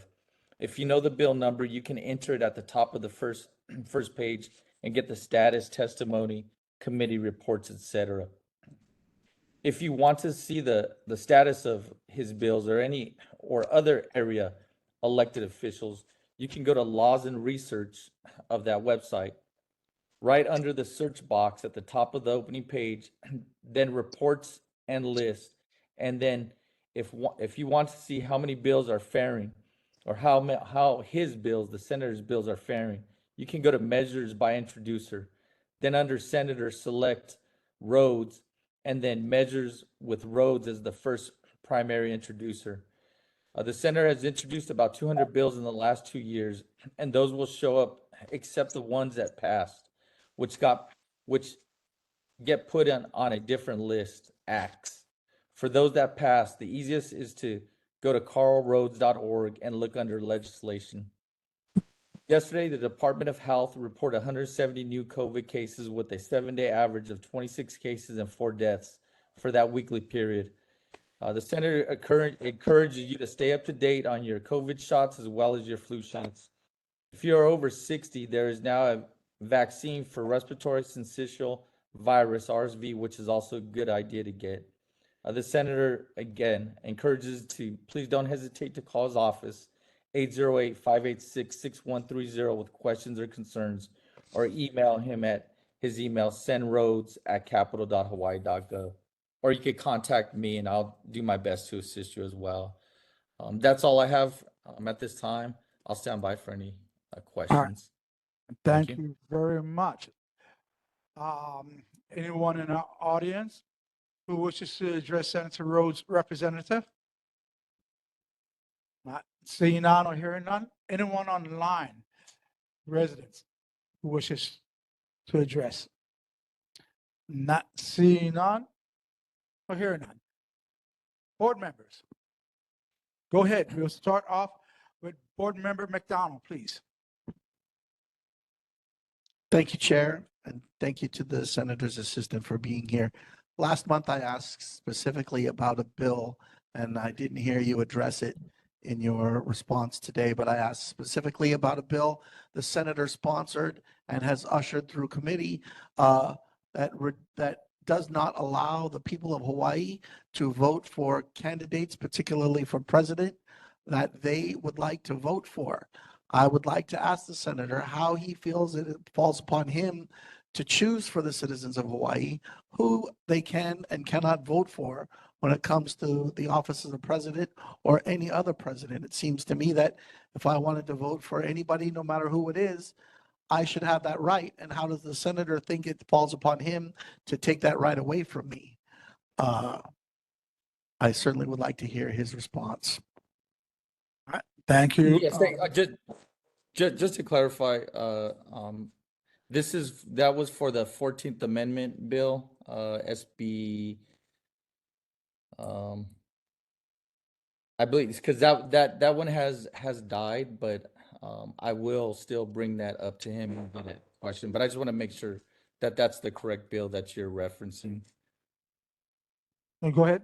Go ahead. Sorry, yes, that is the bill. And but the question is more, the bill had been defeated in the Supreme Court and several state Supreme Courts as well. So how is it the senator wants to waste the legislators' time, the legislation, by pushing through a bill that had already been defeated in several Supreme Courts, and he shouldn't have the right to do in any kind of circumstance anyway? Thank you. Thank you very much. Thank you. All right. Any other board members? No. Oh, go ahead, Board Member Live. Thank you, Chair. And Paul, I appreciate your follow-up on the questions from last month and do look forward to the question that you said was yet to be answered or addressed by Senator Rhodes. But just Yes, to recap. those were for the emotional support animals, correct? So That's correct. And just to append to that, I think to rephrase that, it would be, is there a way with safe harbor to ascertain if an animal is an emotional support animal for a person who may not be the one accompanying the animal at that time? I think that's something that's been brought up on numerous occasions by some of the constituents that I've been speaking with. And they're really concerned about the way these rules may be being bent or run around. And we're just looking for some information about how to interpret the current laws about that. But tonight I want to ask you about the senator's participation in either support for or resurrection of in a future session from 2023 Senate Bill 587, which dealt with noisy exhaust pipes and mufflers. You'll see on the agenda that we have a resolution that will be discussing similar issues later on tonight. But just for our constituents to know that this, I thought, was a bill that would allow addressment of the noisy car concerns. It would allow HPD, as we discussed earlier, to stop and inspect if there was suspicion that someone did have an over-volumed vehicle exhaust. There was testimony received from the community that basically said that they should be able to modify their cars since the registration fees were so high. And it shouldn't be a thing if you just want to build a car with a loud exhaust. And these testimony that was received by both parties, I think this was started out in the House and crossed over to Senate or vice versa. But again, it just shows that there is a population that doesn't appear to believe that current laws that are on the books apply to them. So I hope that Senator can give us some idea about that in the future, and if there's something that's worth coming back. Thank you. Thank you. Yes, I'll make sure that I get an answer on yours, if there's any support or resurrection of the SB 587 SD2, which is a noise bill or that deals with noise. And so I can tell you that the senator does support bills or legislation for noise. So, but I will follow up and get you an answer back. Thank you. All right, thank you very much. There's any other board members who hasn't spoken? No, not hearing none, seeing none.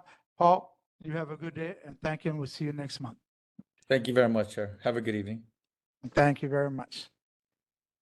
All right, next we're going to go to State House District 26, Scott Psyche. Scott Psyche is not here, but there should be an upload in our Google Drive on his reports. Next, we have State House District 28, Daniel Holt. Daniel Holt is not here.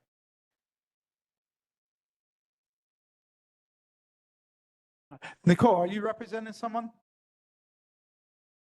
Nicole? Just myself tonight. Okay, so yes, what do you want to speak on? I wanted to ask the representative specifically on HB 2328, which is moving through now the Senate after passing crossover. It passed Ways and Means today, which is very troubling given the nature that it's acquiring an entire block in our historic district without, it seems to be much public input. I'm not seeing it as an agenda item. It might be in one of the reports from Rep. Psyche, but I wanted to just discuss that with this representative as to what they intend if they're going to acquire these parcels from one landowner. By the way, it seems very interesting that 3 parcels that are off market are suddenly going to be acquired by the city, which would add a real property tax rate of $21 million, $21.5 million. It just seems very impactful to the community, and I have concerns given the amount of testimony that was submitted today, over 100 pages overwhelmingly in opposition to this bill, that it's kind of continuing without any kind of pushback or even halt to do some serious community engagement. So I just wanted to discuss that with the rep. All right. So I do appreciate this, and this is for Representative Psyche, correct? Correct. He was Point the of introducer. clarification. Point of clarification, Chair. Yeah. It would be Representative Holt's. It's on 4th Street, and that's Representative So Holt. yeah, really, let's get him. I want to know who she wants first, and then. Okay, I understand. Okay. Sorry about that. So go To ahead. clarify the point of clarification, the introducer is Psyche. Okay, so the introducer of it is Psyche. Okay, so Nicole, both Psyche and Holt are absent and not here, but this is recorded, and so we're gonna take out, I'll personally take out your part of what you just said, and I'll go ahead and send it to both of them via email, okay, to address this issue for you. All I right. appreciate, if there's any way I can be included in that thread or in some subsequent follow-up, I'd appreciate it. Thank you, Chair. I will attach it.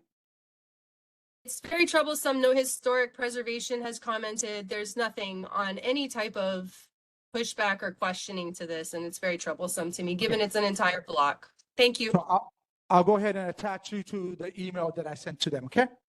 Thank you so much. Thank you for your time. No problem. Thank you, Nicole. Have a good day. All right, so both Psyche and Holt are not here, so we'll go ahead and move on to our monthly report. Honolulu Board of Water Supply, we have Iris, ready? Hi there, I'm online. I just have a general announcement. The Detect a Leak Week is from April 14th to the 20th. So it's time to chase down and repair those pesky leaks. We're once again partnered with Hardware Hawaii for the annual Detect a Leak Week campaign. And it's, like I said, it's a reminder to check your plumbing fixtures and irrigation systems. So one of the most common leaks is a leaky toilet, which is usually caused by a worn out or faulty flapper. So learn more about the leak detection and win prizes at our in-person event on Wednesday, April 17th from 11:30 a.m. to 1 p.m. in the Tamarind Park, Bishop Square in downtown Honolulu. And go to boardofwatersupply.com for more information. And just want to remind people from the announcement before there, we do have the $100 toilet rebate. It does expire. The $100 one expires on April 18th. So please take advantage of that. And I had two follow-up to the questions last month. Member Fitzsimmons, he mentioned about the short-term rental properties, if they'll be charged at a commercial rate rather than the lower residential rate. And I misspoke last month. So we did hear that comment before, but it was not part of this recent current rates that we have now, but we did hear it, and we're going to look at it at our next rate study because there's a lot of work that has to go into analyzing that. The second question was from member Lai. It was about the property near North Kukui Street between the Nu'uanu and Mauna Kea. So we've contacted the Beretania North AOAO and informed them about the water puddles and possible irrigation leaks.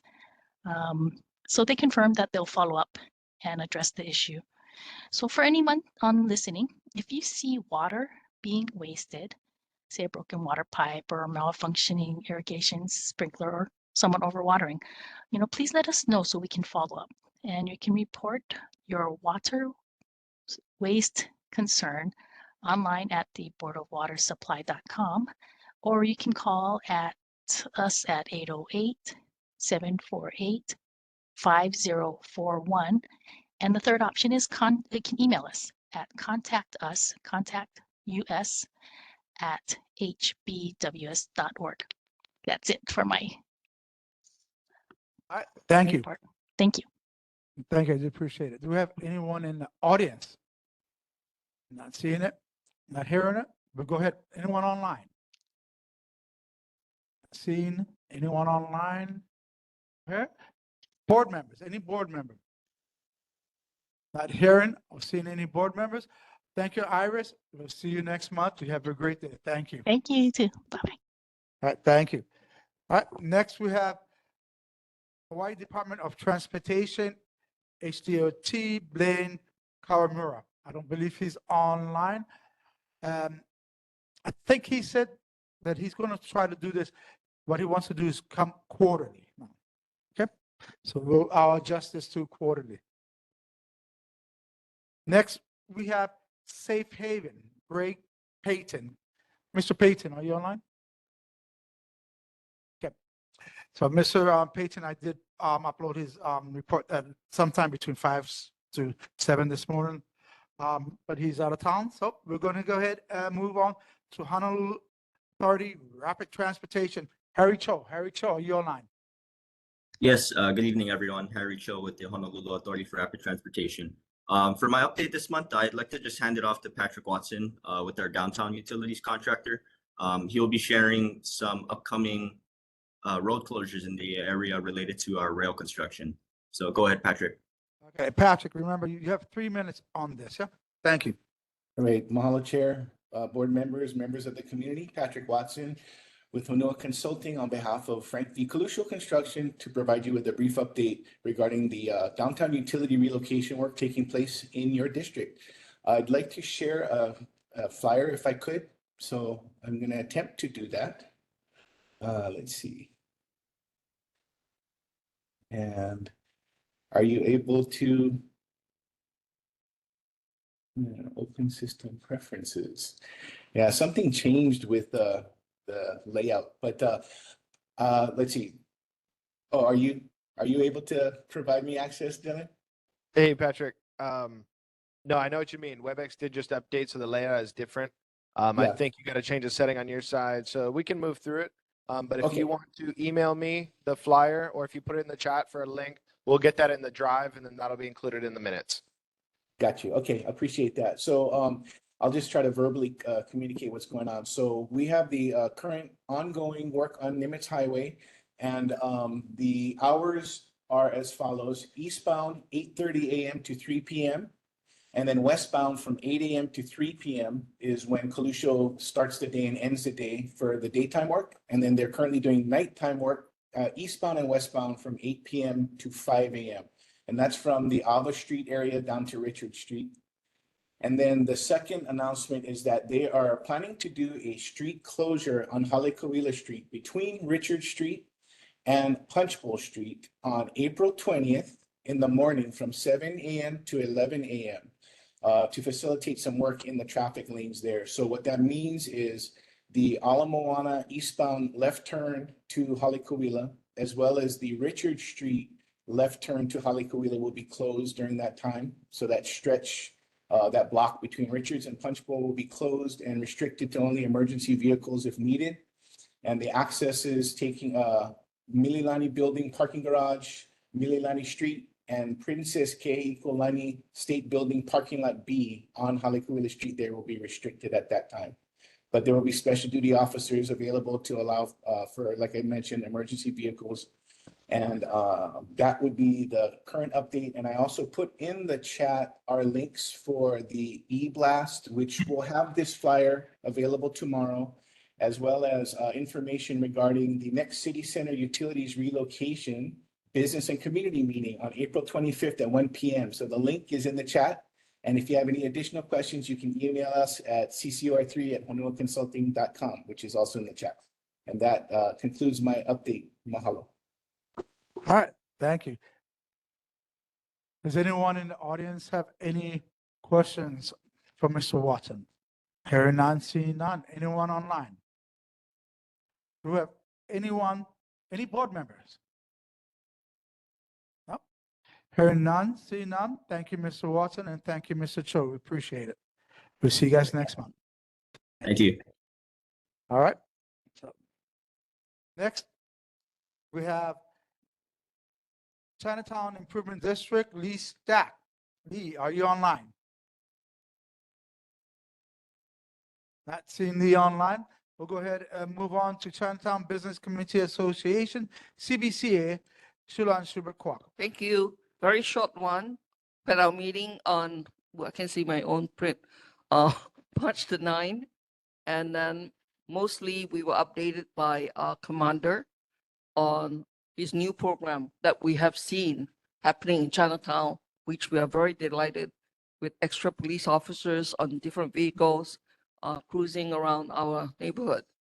And I've also seen them talk to folks living on the sidewalk and try and encourage them to move away because it's a sit-line violation. And we will be having our next meeting on the 9th of this month.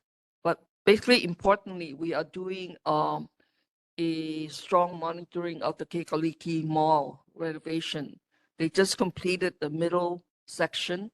So the Kekaliki Mall is now open to traffic, and they will be putting the Chinatown Business and Community Association dragon decal right in the center.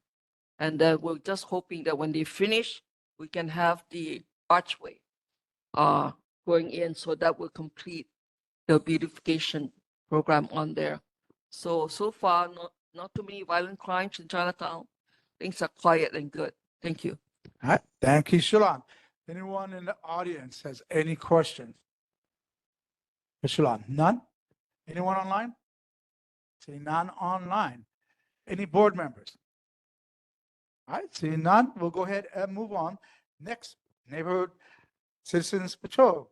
Thank you, Chair. We'll blast through a couple of quick images that were collected over the past month. We saw some good things. First, this is a repair of the smashed window that was brought up last month. They also were installing some awnings on the upper portion of Fort Street Mall for pedestrians around the way. Those of you who may have visited the one of the buildings is being converted from offices to a residential space earlier in the month. I've had a chance to visit after the other one, and the proprietor there suggests that if we ever needed a spot to meet until they begin to build out, we can always use their 14th floor. I thought that was pretty generous of them. I appreciate some images that have been collected by members of the community, and we're looking here at some sidewalk along Queen Street near the Hanuakaha Senior Housing. They're missing some trees there. We've spoken with the residents there. We're trying to get the proper department to follow up on their promise to replace those trees. But it begs the question, is it easier or more safe to walk on the sidewalk or in the middle of the road, as some of this jaywalking guy is doing? We talked a lot about some of the blue tarp structures. This right near the Iwilei Resource Center just makes me wonder, why it is that we can't have good things, because we're thinking about inviting folks who have meet certain parameters to come into the resource center, where they're going to get a chance to sit in what looks like an airport lounge and have the nice comfy chairs and sit on the couch, maybe play some board games.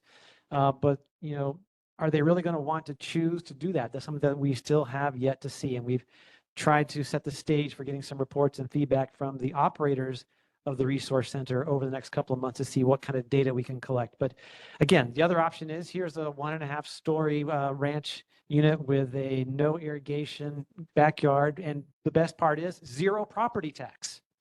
So there you have it. I mean, that's what's there. I think this dog on the lower right is the one that bit me last August, so he's still hanging out over there. So we really need to find solutions. We see stop signs slammed to the ground. That's what people think of the rules, and so we need to address that. And everybody just wants to go take a nap, and that's okay, because it's exhausting. There is a lot of garbage around town, and we were on patrol one evening, and this gentleman who was building his nest for the night said, "Hey, I know where we can get some good stuff." So he was going to take us on a scout about to look for some pallets to help build some things. But unfortunately, as soon as we got to the intersection, he got distracted and he just jaywalked.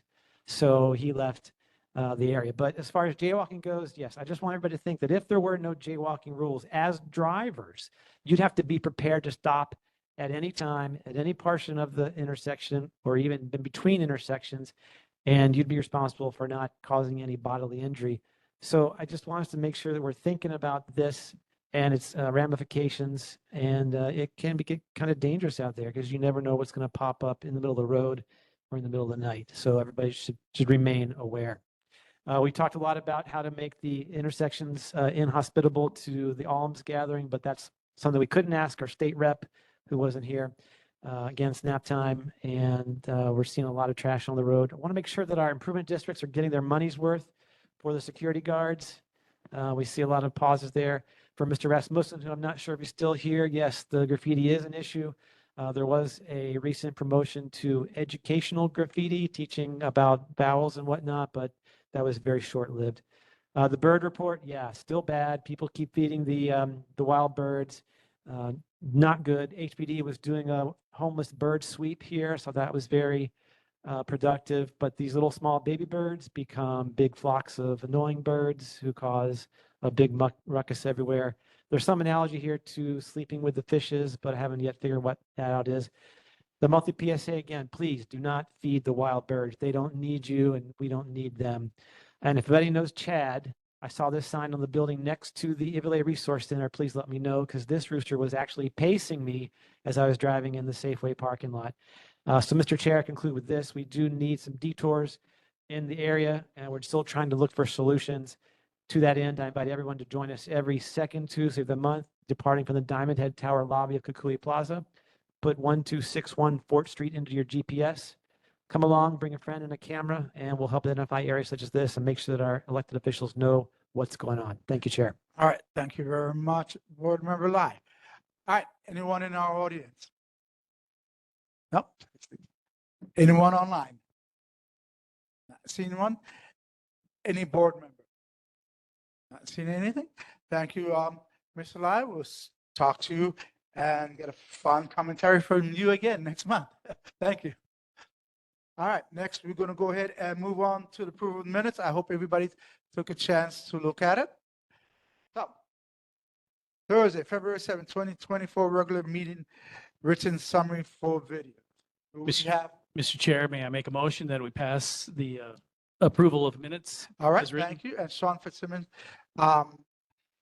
Vice Chair, Sean Fitzsimmons, suggests. For March. Yeah. Do we have any discussions? I see you. Go ahead.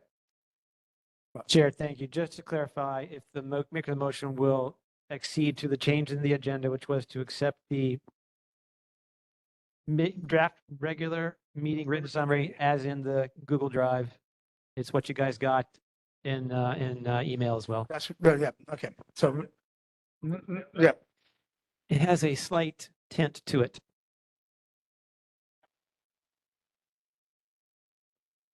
Let's put it as a Yeah, 'cause- error will be corrected to 2024, and I appreciate the NA. Okay. So we, everybody's good? Okay, so we can move on. Thank you, guys. All right, next we're going to go with new business, letter in support of Bill 57 and 58, 2023, regarding efforts to shut down illegal game rooms and city and county of Honolulu resolution 23-228. So I hope that everyone had a chance to look. There's two letters there. One which seems to be a correction by Lai, and the original one which was put up by myself. Yeah. So if everyone's got a chance to look at that. So do we have a motion on this? Go ahead, Boardman Black. Thank you, Chair. Just to clarify, last month we talked about making edits to your original draft, and I had submitted an edited version from last month. I copied that over to the folder for this month. I did make some subsequent edits, but I would not by any means suggest that they are full and or complete. Okay. I don't see an addition of the missing piece that was pointed out last month, which is about the third element beyond Bill 57 and 58. If you made further edits, maybe you can walk us through them, but I don't see that this is a Yeah, so I didn't, so what we had and what we used was a template that they wanted us to use. So I left it as that, and then, so you decide to make your edits. And which is great, and I appreciate that. But when you made those edits, you never told me that you made those edits. I just found those edits this morning. So I was never informed, hey, Chair, that I went ahead and made some edits. Could you want to look at it? So I just saw those this morning before I went to work. Yeah. Chair. So I do apologize. Oh, no worries, Chair. Again, I guess that's one of the issues with concomitant editing, but actually I did not make any edits until literally 30 minutes before the start of this meeting tonight. So throughout the month, nothing had changed since our discussions last month. So, All right, so is there a pressing deadline for this as far as legislative action? go ahead. But expedited by next meeting. Next month. So next meeting. So Which is next month. basically DPP is the stumbling block. All right, so that means we would actually meet before them because we meet on the 2nd of May. Okay, Chair. So if you think that we can bring this up for a final discussion next month, then let's make an appointment to legitimately discuss this. All right, so I think there may be some discussions about this bill. Ross, did you have any discussions on this?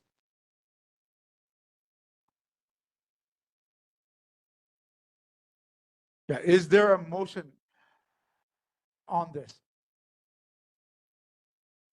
No motions? All right, not hearing no motions, then we'll go ahead and put this off to May 2nd. All right, next, we have the Downtown-Chinatown Neighborhood Board, number 13, Resolution 2024-001. High-impact blue light presence by Honolulu Police Department in downtown Chinatown to address ongoing concerns about diminished safety and livability by Kevin Lai. Kevin, can I ask you a quick question? Yes, Chair.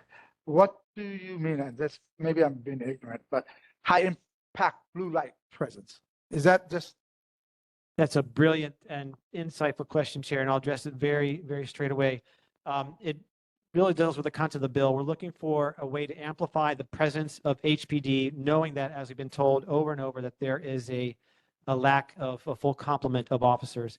So much as you may see in certain parking lots at Home Depot, Lowe's, and even the Safeway, those towers that have the blue lights, near the blue lights are cameras.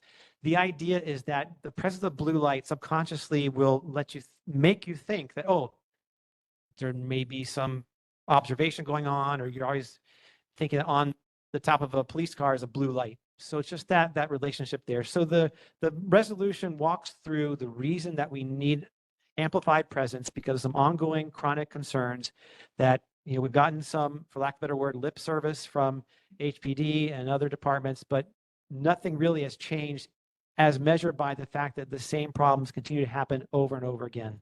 So the resolution is really divided into two distinct parts. One is addressing the folks that are noisy, leaving the bars at specific times at the same time every weekend, and going to their vehicles in the parking lots, gunning the engines, causing a big problem. The second thing is the motorcycle races that I think anybody that lives near H1 hears on a regular basis, not only just every weekend night now, but on multiple weekday nights as well. And just to have some HPD presence there, either blue lights on a bridge or somebody, going in a regular fashion from, say, the Ward Avenue overpass area down to the Lehigh overpass area, that would really stem things a lot. And so I welcome the members here to review the text, the resolved clauses, set the stage, and then they really describe what we're asking. And in brief, it is that we can ask HPD to let us know why or why not they're able to provide some increased presence, not necessarily with putting patrol officers there, but using technology, as we discussed. The blue light proxies is one term for it. Let us know in a report in 2 months' time after they receive information about this. Let us know what options they may have. I think that'll help our community better understand why they can't do what we'd like and what they might be able to do now and what they may need to seek funding for to improve the situation. The second resolve is that we would relay this resolution to the chief of police as well as the usuals at the mayor and our elected officials.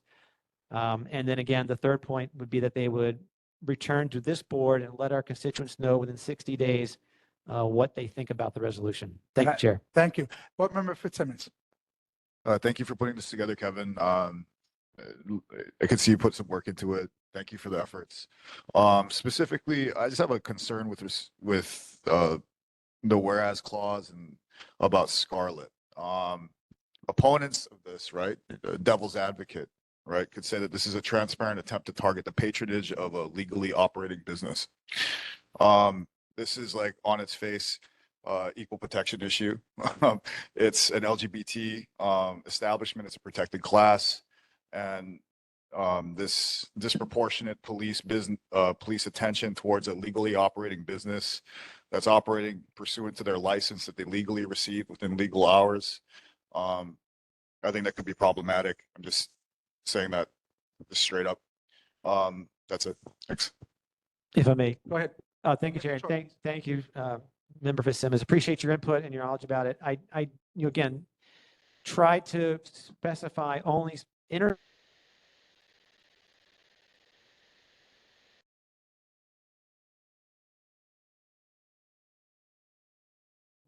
if there is specific language that we could excise, I think I'd be very open to looking at that as a real-time amendment or whatnot, if you think we could make it more palatable.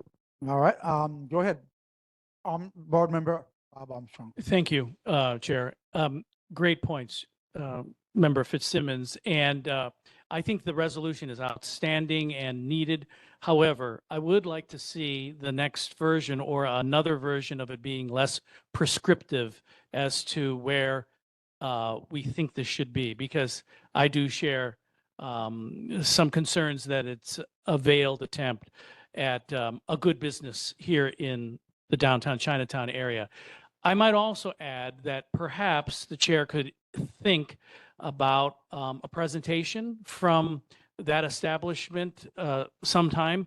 Doesn't have to be a long one, but if they're considering security, as was offered by Lieutenant Segusio, earlier today. And I mean, you know, as a suggestion, not that they're doing it, but as a suggestion, they may not want to address us, but it would be wonderful to hear what their plans are for our neighborhood and for understanding that we need some noise being abated.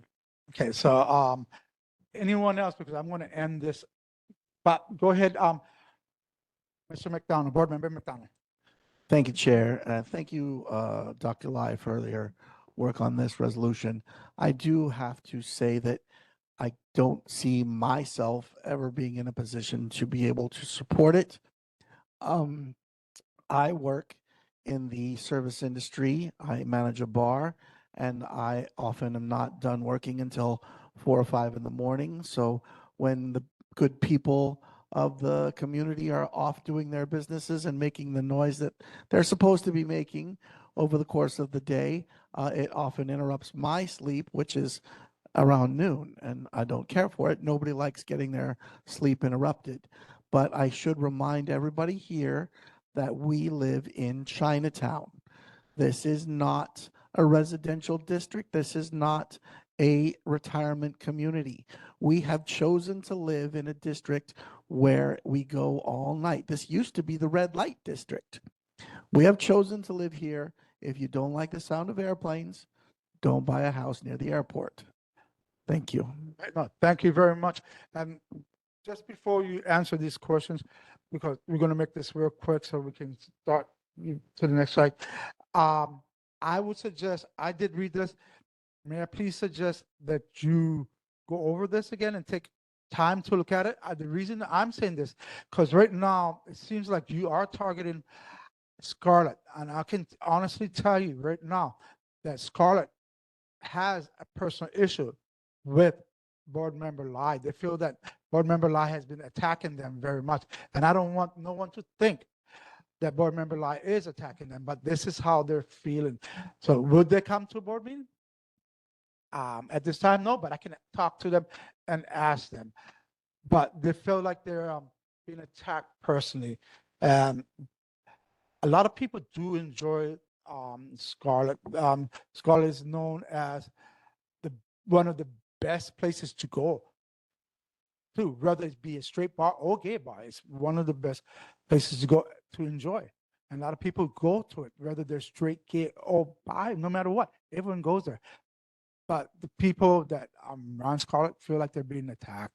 And I don't want them to feel that way, that the board is attacking them, because we should be making friends and be inclusive of everyone. Go ahead, Board Member Lai. Thank you, Chair. It is indeed interesting to hear that someone feels that they've been attacked by me, and that's news. But to be clear, the activities that we're asking to be addressed are ones that are illegal, and this is the excessive noise that happens in parking lots from gunning engines for excessive amounts of time. So that's the focus here. If the whereas clauses, as we discussed before, perhaps need to be refined to remove any doubt about that, yeah, I will certainly take a look and refine things and perhaps bring this back up for discussion next month. Thank you. Thank you. Go ahead, Board Member Ross, and then we'll end with Board Member Fitzsimmons, unless somebody else. Well, thank you, Chair. Maybe just a question, especially in line with Board Member McDonald's comment. Should we possibly consider a vote just to see if this would even pass first reading? So maybe we don't even want to keep this going. That would be up to you folks to make a motion, yeah? And just the last thing, with respect to the vehicle noise stuff, I think there's an issue with like enforceability. You know what I mean? It's I've dealt with this issue like in my my professional life. Noise complaints are really hard to police, right? There's decibel levels that have to be logged and registered to become a violation of any sort of existing ordinance. All of this, right, given the fact that we have like a shortage of 400 HPD officers, would be a misallocation of our of that resource, in my opinion. Monitoring like such noise complaints versus the bigger things that are at issue between the hours of 1 and 2:30 a.m. downtown. If I may, thank you, Chair. I appreciate your comments, Member Fitzsimmons. But again, we're looking at ways to see what can be done with limited resources to use technology to address things that are of concern of our constituents. I think that's part of what we should be doing is at least entertaining ideas, try to address concerns that are brought forth. Thank you. All right, thank you.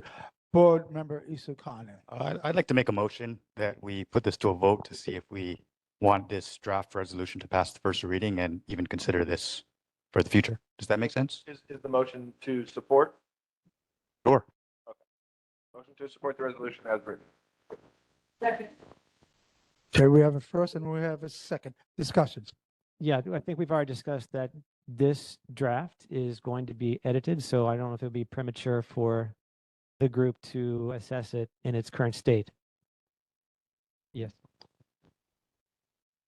I think it's unlikely that I will support this. And so I think that what the attempt in here is to try to save extra effort on somebody's part if we're not going to have enough people who are going to vote positive for it. So that's the intention. Board Member Armstrong, then. I would argue just the opposite, that it's unfair to the author and to the intent of the resolution to vote or try to vote on something that isn't appropriate. We wouldn't do that for you, Ross, and I don't think you should do that to Kevin. This is the first time I've ever heard this in some 5 years on this board. So hold on one moment. So this is something that Member Isokane brought up earlier when he was asked, hey, do you have anything to say? And he said there was no motion on the table. So when board business comes up, the procedure is just like Member Lai did. He introduced this resolution. So the drafters should introduce it, and that's for public awareness. We should look to the public. I know they're not here in person, but we do have people online. Ask the public if they have any testimony to provide. And then we go straight into a motion from the board. What this board used to do was discuss for half an hour, make a motion, the motion doesn't pass. And with that motion, you guys get to discuss, right? So we worked on this for a while and you guys are great at it. And then, so we just fell back a little bit, but just for future reference. And so all this discussion can come after a motion is made and to the point, yes. So that's good. Yes. So we are in discussion right now for the motion. But then to Mr. Armstrong's point, if the motion's made, a motion needs to be made, yeah, in support or in strong opposition or whatever it may be. The discussion is the healthy part of the conversation, and then the vote will be taken, or the motion could be withdrawn. But when the vote is taken, in this case, we're talking about amending the resolution. That's totally fine. If this doesn't pass, a different resolution can be brought forward. You can't bring the same item forward multiple times once it's been defeated. So just want to clarify that with everybody. All right. Board Member Shulan, then Russ. I thought this was brought up, Kevin, when we asked District 1 Police to stop by at closing time to make sure that the crowd is not too rowdy or misbehaving. And District 1 Police actually did agree to do that with our last commander. So maybe we should also follow up with the police department and remind them that that is a problem area and that they should monitor it so that we don't get this thing that we're discriminating or targeting them. It should be the entire area of our people leaving the bar, not just Scarlet. Yeah, thank you, Member Schuber-Kwok. We have discussed this with HPD a number of times, but still it's been ineffective because there is the occasion every Sunday morning, every Saturday morning from 1:30 a.m. to 2:15 a.m. of the noises that are caused. And again, the separate issue from this, and again, is the racing that goes on H1. So whether or not there's two separate issues need to be broken into two bills, that's one option. But it was that they were both under the general concept of noise and police presence of trying to dissuade illegal activity is the main point of the resolution. All right, thank you. First, we'll go to Ross Isokane, board member. Then we'll go to Sean Fitzsimmons. Thank you, Chair. Yes, my purpose for bringing this to a vote, largely echoing Board Member McCarney. My sense is I don't think this resolution, as well written as it is and well intentioned, I'm not sure if it has legs. I know I wouldn't support just the spirit of it, not because I don't think it's an issue, but I don't think it's the biggest issue in our neighborhood, and I wouldn't want to support imposing additional burdens on HPD when they're already working so hard to just patrol and protect us from violent crime. Thank you. Yeah, no, I agree. And I do hear what you're saying, Kevin. Like, we do have to hear all the complaints. We do have to acknowledge all of these issues for sure. But we also have to prioritize what we focus on. And again, as I stated before, I think enforcing noise ordinances for legally operating against legally operating businesses in downtown and Chinatown isn't a good Thanks. expenditure of time. Quick fasting, Kevin Lai, before you say anything else, and then we'll end it there. So I hear the noise that you hear every time because I live right there on Hotel Street in Bethel and Nuuanu. So I do hear those noises. But you know what is more irritating than hearing those noises? Hearing the homeless people fight and yell all night long. Because I live on the 20th floor, and what people don't realize, noise is louder on the higher floors than it is on the lower floors. So it's like the live right there. My sister stayed with me for a little bit. She said, brother, are you sure they're not right outside of the window? But that's how loud it gets. But I respectfully, yes, I hear those noises that of the cars and all that. The motorcycles going down Nuuanu and Nuuanu Street coming down all the way to King Street. I hear it. I've learned to, just like the roosters, I've learned to just let it go and let them enjoy themselves because they're kids and move on. But I do like what you're saying. All right, next, Mr. Thank you, Chair. Again, where is the line drawn? I mean, are we not going to attempt to do anything, things that meet a certain threshold, or is it a grassroots from our constituents to say, hey, these are concerns, you're on the board, what can you do about it?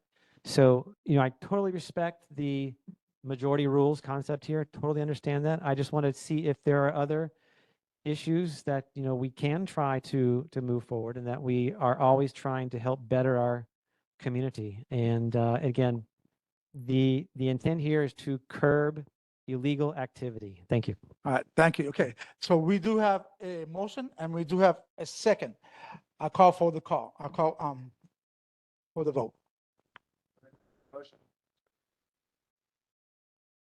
The motion is to support resolution 2024-001 as written. Armstrong, Abstain. Fitzsimmons, Isokane, Nay. Lai, McCartney, Nay. McDonald, I'm gonna vote aye here just because I'd like to see the resolution rewritten in such a way that enforces more about law enforcement than so much about the noise and the other things. Yeah, you can vote anything but aye. Okay, then I'll vote nay. All right. I'm sorry, I misunderstood that. Thank you. I'll vote nay. Schubert Quack, Thompson. Nay. That was a nay. Thank you. Carvalho. Nay, that is. All right, the motion does not pass. One in favor, 7 opposed, and 1 abstained. Thank you. Okay. Yeah, so we can reintroduce this in next in the rewritten to how you want it to rewrite it in a different format next month. Okay, that's it. All right. So moving forward, we're going to go to the chair's report. So we're going to quickly on the border changes because of the incident that happened at for neighborhood board 15. They're still that I know of, and I talked to Chair Amanda. They're still in an emergency recess, and until they go back, there's no need to go over this until they get back to their meetings again. Right now, they're in an emergency recess. Okay, so that we'll keep that on the thing. Go ahead. I have a question for the chair. Does the chair know, since we were talking about the police annex that is being proposed to buy next to the station, my understanding is that generally Punch Bowl is our eastern boundary, but there is a cutout for south. Does the police, does Dylan or does the chair know if the police station itself is in this neighborhood? It's right out It's side of, outside? yeah, so, Okay. it's actually before, so you saw the pictures of, Thomas Square, right? That he was showing of Thomas Square of his neighborhood. I'm not talking about Thomas Square. No, no, but I'm just going to give you an example. So if you saw the pictures of Thomas Square, well, this is before that. So it's where the old police station is on Baratania Street. And so just right by our border, it's right there by our border. It's, okay, so go ahead, Board Member McCartney. Regarding the discussion about changing the Yeah. boundary of our district, is that going to be discussed before all of a sudden this just happens? Yeah, yeah, yeah. Okay. So there's no, It sounds like a lot of discussions No. are going on, so I'm just hoping that we have an opportunity So- to have a full discussion about it. so there's no discussions going on. We're just throwing it out there right now. The borders cannot be changed. There's only two ways that borders going to be changed. One, if both boards agree to the change of it, that can happen. The second one would be when they redo the neighborhood board plans and everything else, and because there's a lot of people calling for border changes to reflect what the true borders are there as. We're not the only ones. So when the NCO gets together, but right now, I cannot discuss anything. We cannot discuss anything with Khalid Palama because they're in emergency recess right now. So Thank you, Chair. So our opportunity to talk about the pros and cons of it from our neighborhood standpoint, that opportunity will exist. yeah, yes, oh yes, oh no, yeah, we cannot. I'm not going to move forward without, because I know there's a few people here that have some thoughts on this. That's, and I know you have concerns. I know Ross has concerns. I know there's concerns running around. Yep. So yeah, we won't move forward, and I won't formally pitch it to them in that way, and they won't formally pitch it to us until both boards themselves have agreed. Okay. All right. All right. So next, we're going to go ahead and we hit on the cleanup project. So we are ready to do a cleanup. We are ready to do a cleanup. Does anyone have a date set? We can do one in May, or we can do one in June. So there is going to be a walk in June. Tyler and I have come up with a walk in June 22nd, similar to what we had, but maybe we want to put a cleanup with that. I don't know, but we have all the equipment we need for this cleanup, and we agreed to a cleanup. So what we need to do, and I would like at next meeting, hopefully, that we come up with a time for cleanup. So, yeah. Yeah, so we could expand on that, like doing a cleanup before we do the walk. And then clean up, okay, yeah. Yeah, so whatever, but, okay, so because the 22nd is, whatever. Okay, and so the walk is going to be on the 22nd of June, but we do have a cleanup, so everybody think about a date, have that ready for the next meeting. Also, for the next meeting, I would like to have your input. So on July 4th is our meeting. Well, July 4th falls on a Thursday, our meeting. So we're not going to be here as the state will be closed. So we have two options. We can take a recess in July, or we can move the date. And so next, July 4th is on a Thursday. Yeah, July 4th is on a Thursday. That'll be our meeting, yeah? And I think this was just for initial discussion. Right, yes. Yeah, no, we're not planning on taking any action today. This is just initial discussions so that we can take action next month. Go ahead, Board Member Lai. Thank you, Chair. I guess we should garner from our neighborhood assistant if there are dates that would be amenable to his schedule. So, in yep. plus or minus 2 or 3 weeks. I don't know what your. It would be easiest to probably stick with a Thursday and say the next Thursday, but unfortunately I cover another board that night. So could be as simple as the day before, Wednesday, the 3rd. Yeah.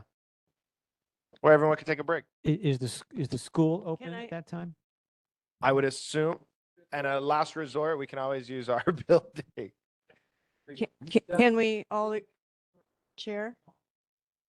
Yes. Can we all agree that we want to meet or don't want to meet? At least make sure that we understand that. So So I'm just throwing that out there. and- I know, but maybe the first step is, do we want to meet? Right, right. Right. So, yeah, yeah. Yeah, no, I'm thinking, I guess just, I think we should meet. But I thought if we know that we want to meet, then we search for a date. If people say, let's take a break, then we don't need to find a date. So that's what I was thinking. Okay, so do you want to go ahead and ask everyone? Bob, I agree. meet. Okay, and no, just meet, not take a recess. Yeah. So, okay, so. Yeah, yeah, but you can't vote. So generally, so we're gonna meet. So everyone, let's come up with a date. I like the date of the 3rd because it's the Wednesday before what would be our regular meeting. But it's up to you guys. But we've got to remember, we have to base this on his schedule. The 3rd of July is a Wednesday. Just on just a point, just a question. Don't a lot of people start celebrating the 4th on the evening of July 3rd? I think that's a horrible day in my opinion, but that's just my opinion. No, that's just a suggestion on my part. You guys all can make it. Yeah. Go ahead, Board Member Lai. Member Armstrong's point is well taken. Holidays on the 4th, people are goofing off on the 3rd, but if the 2nd is available, I'm just from a logistics standpoint, because dealing with minutes and turnaround times, if we get into 2-week delay, that'll really screw up for the next meeting. So everybody look at the 2nd. Yeah, we're gonna vote on this on the next meeting. So, yeah, so everybody look at it. So wait a minute, I have a question. Is everybody in favor of the 2nd right now? 2nd? It's a Tuesday. Second? Mr. McDonald, you right?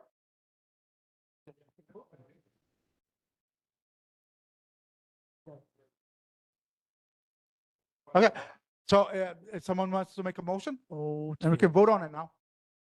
Right? Go ahead, Lloyd. Aye. Chair, I hate to say this, but if there was a constituency that wanted to meet during July but couldn't meet on Tuesday, this could possibly impact them. So I think we might fail the criterion for amending the agenda if we put this for a vote tonight, unless there's some way to interpret item 8C as permitting a vote on this particular item. Okay. So it does say rescheduling. Okay, so we'll go ahead and we'll take the vote next month, okay? We know what the dates that you want, okay? So we'll do the vote next month.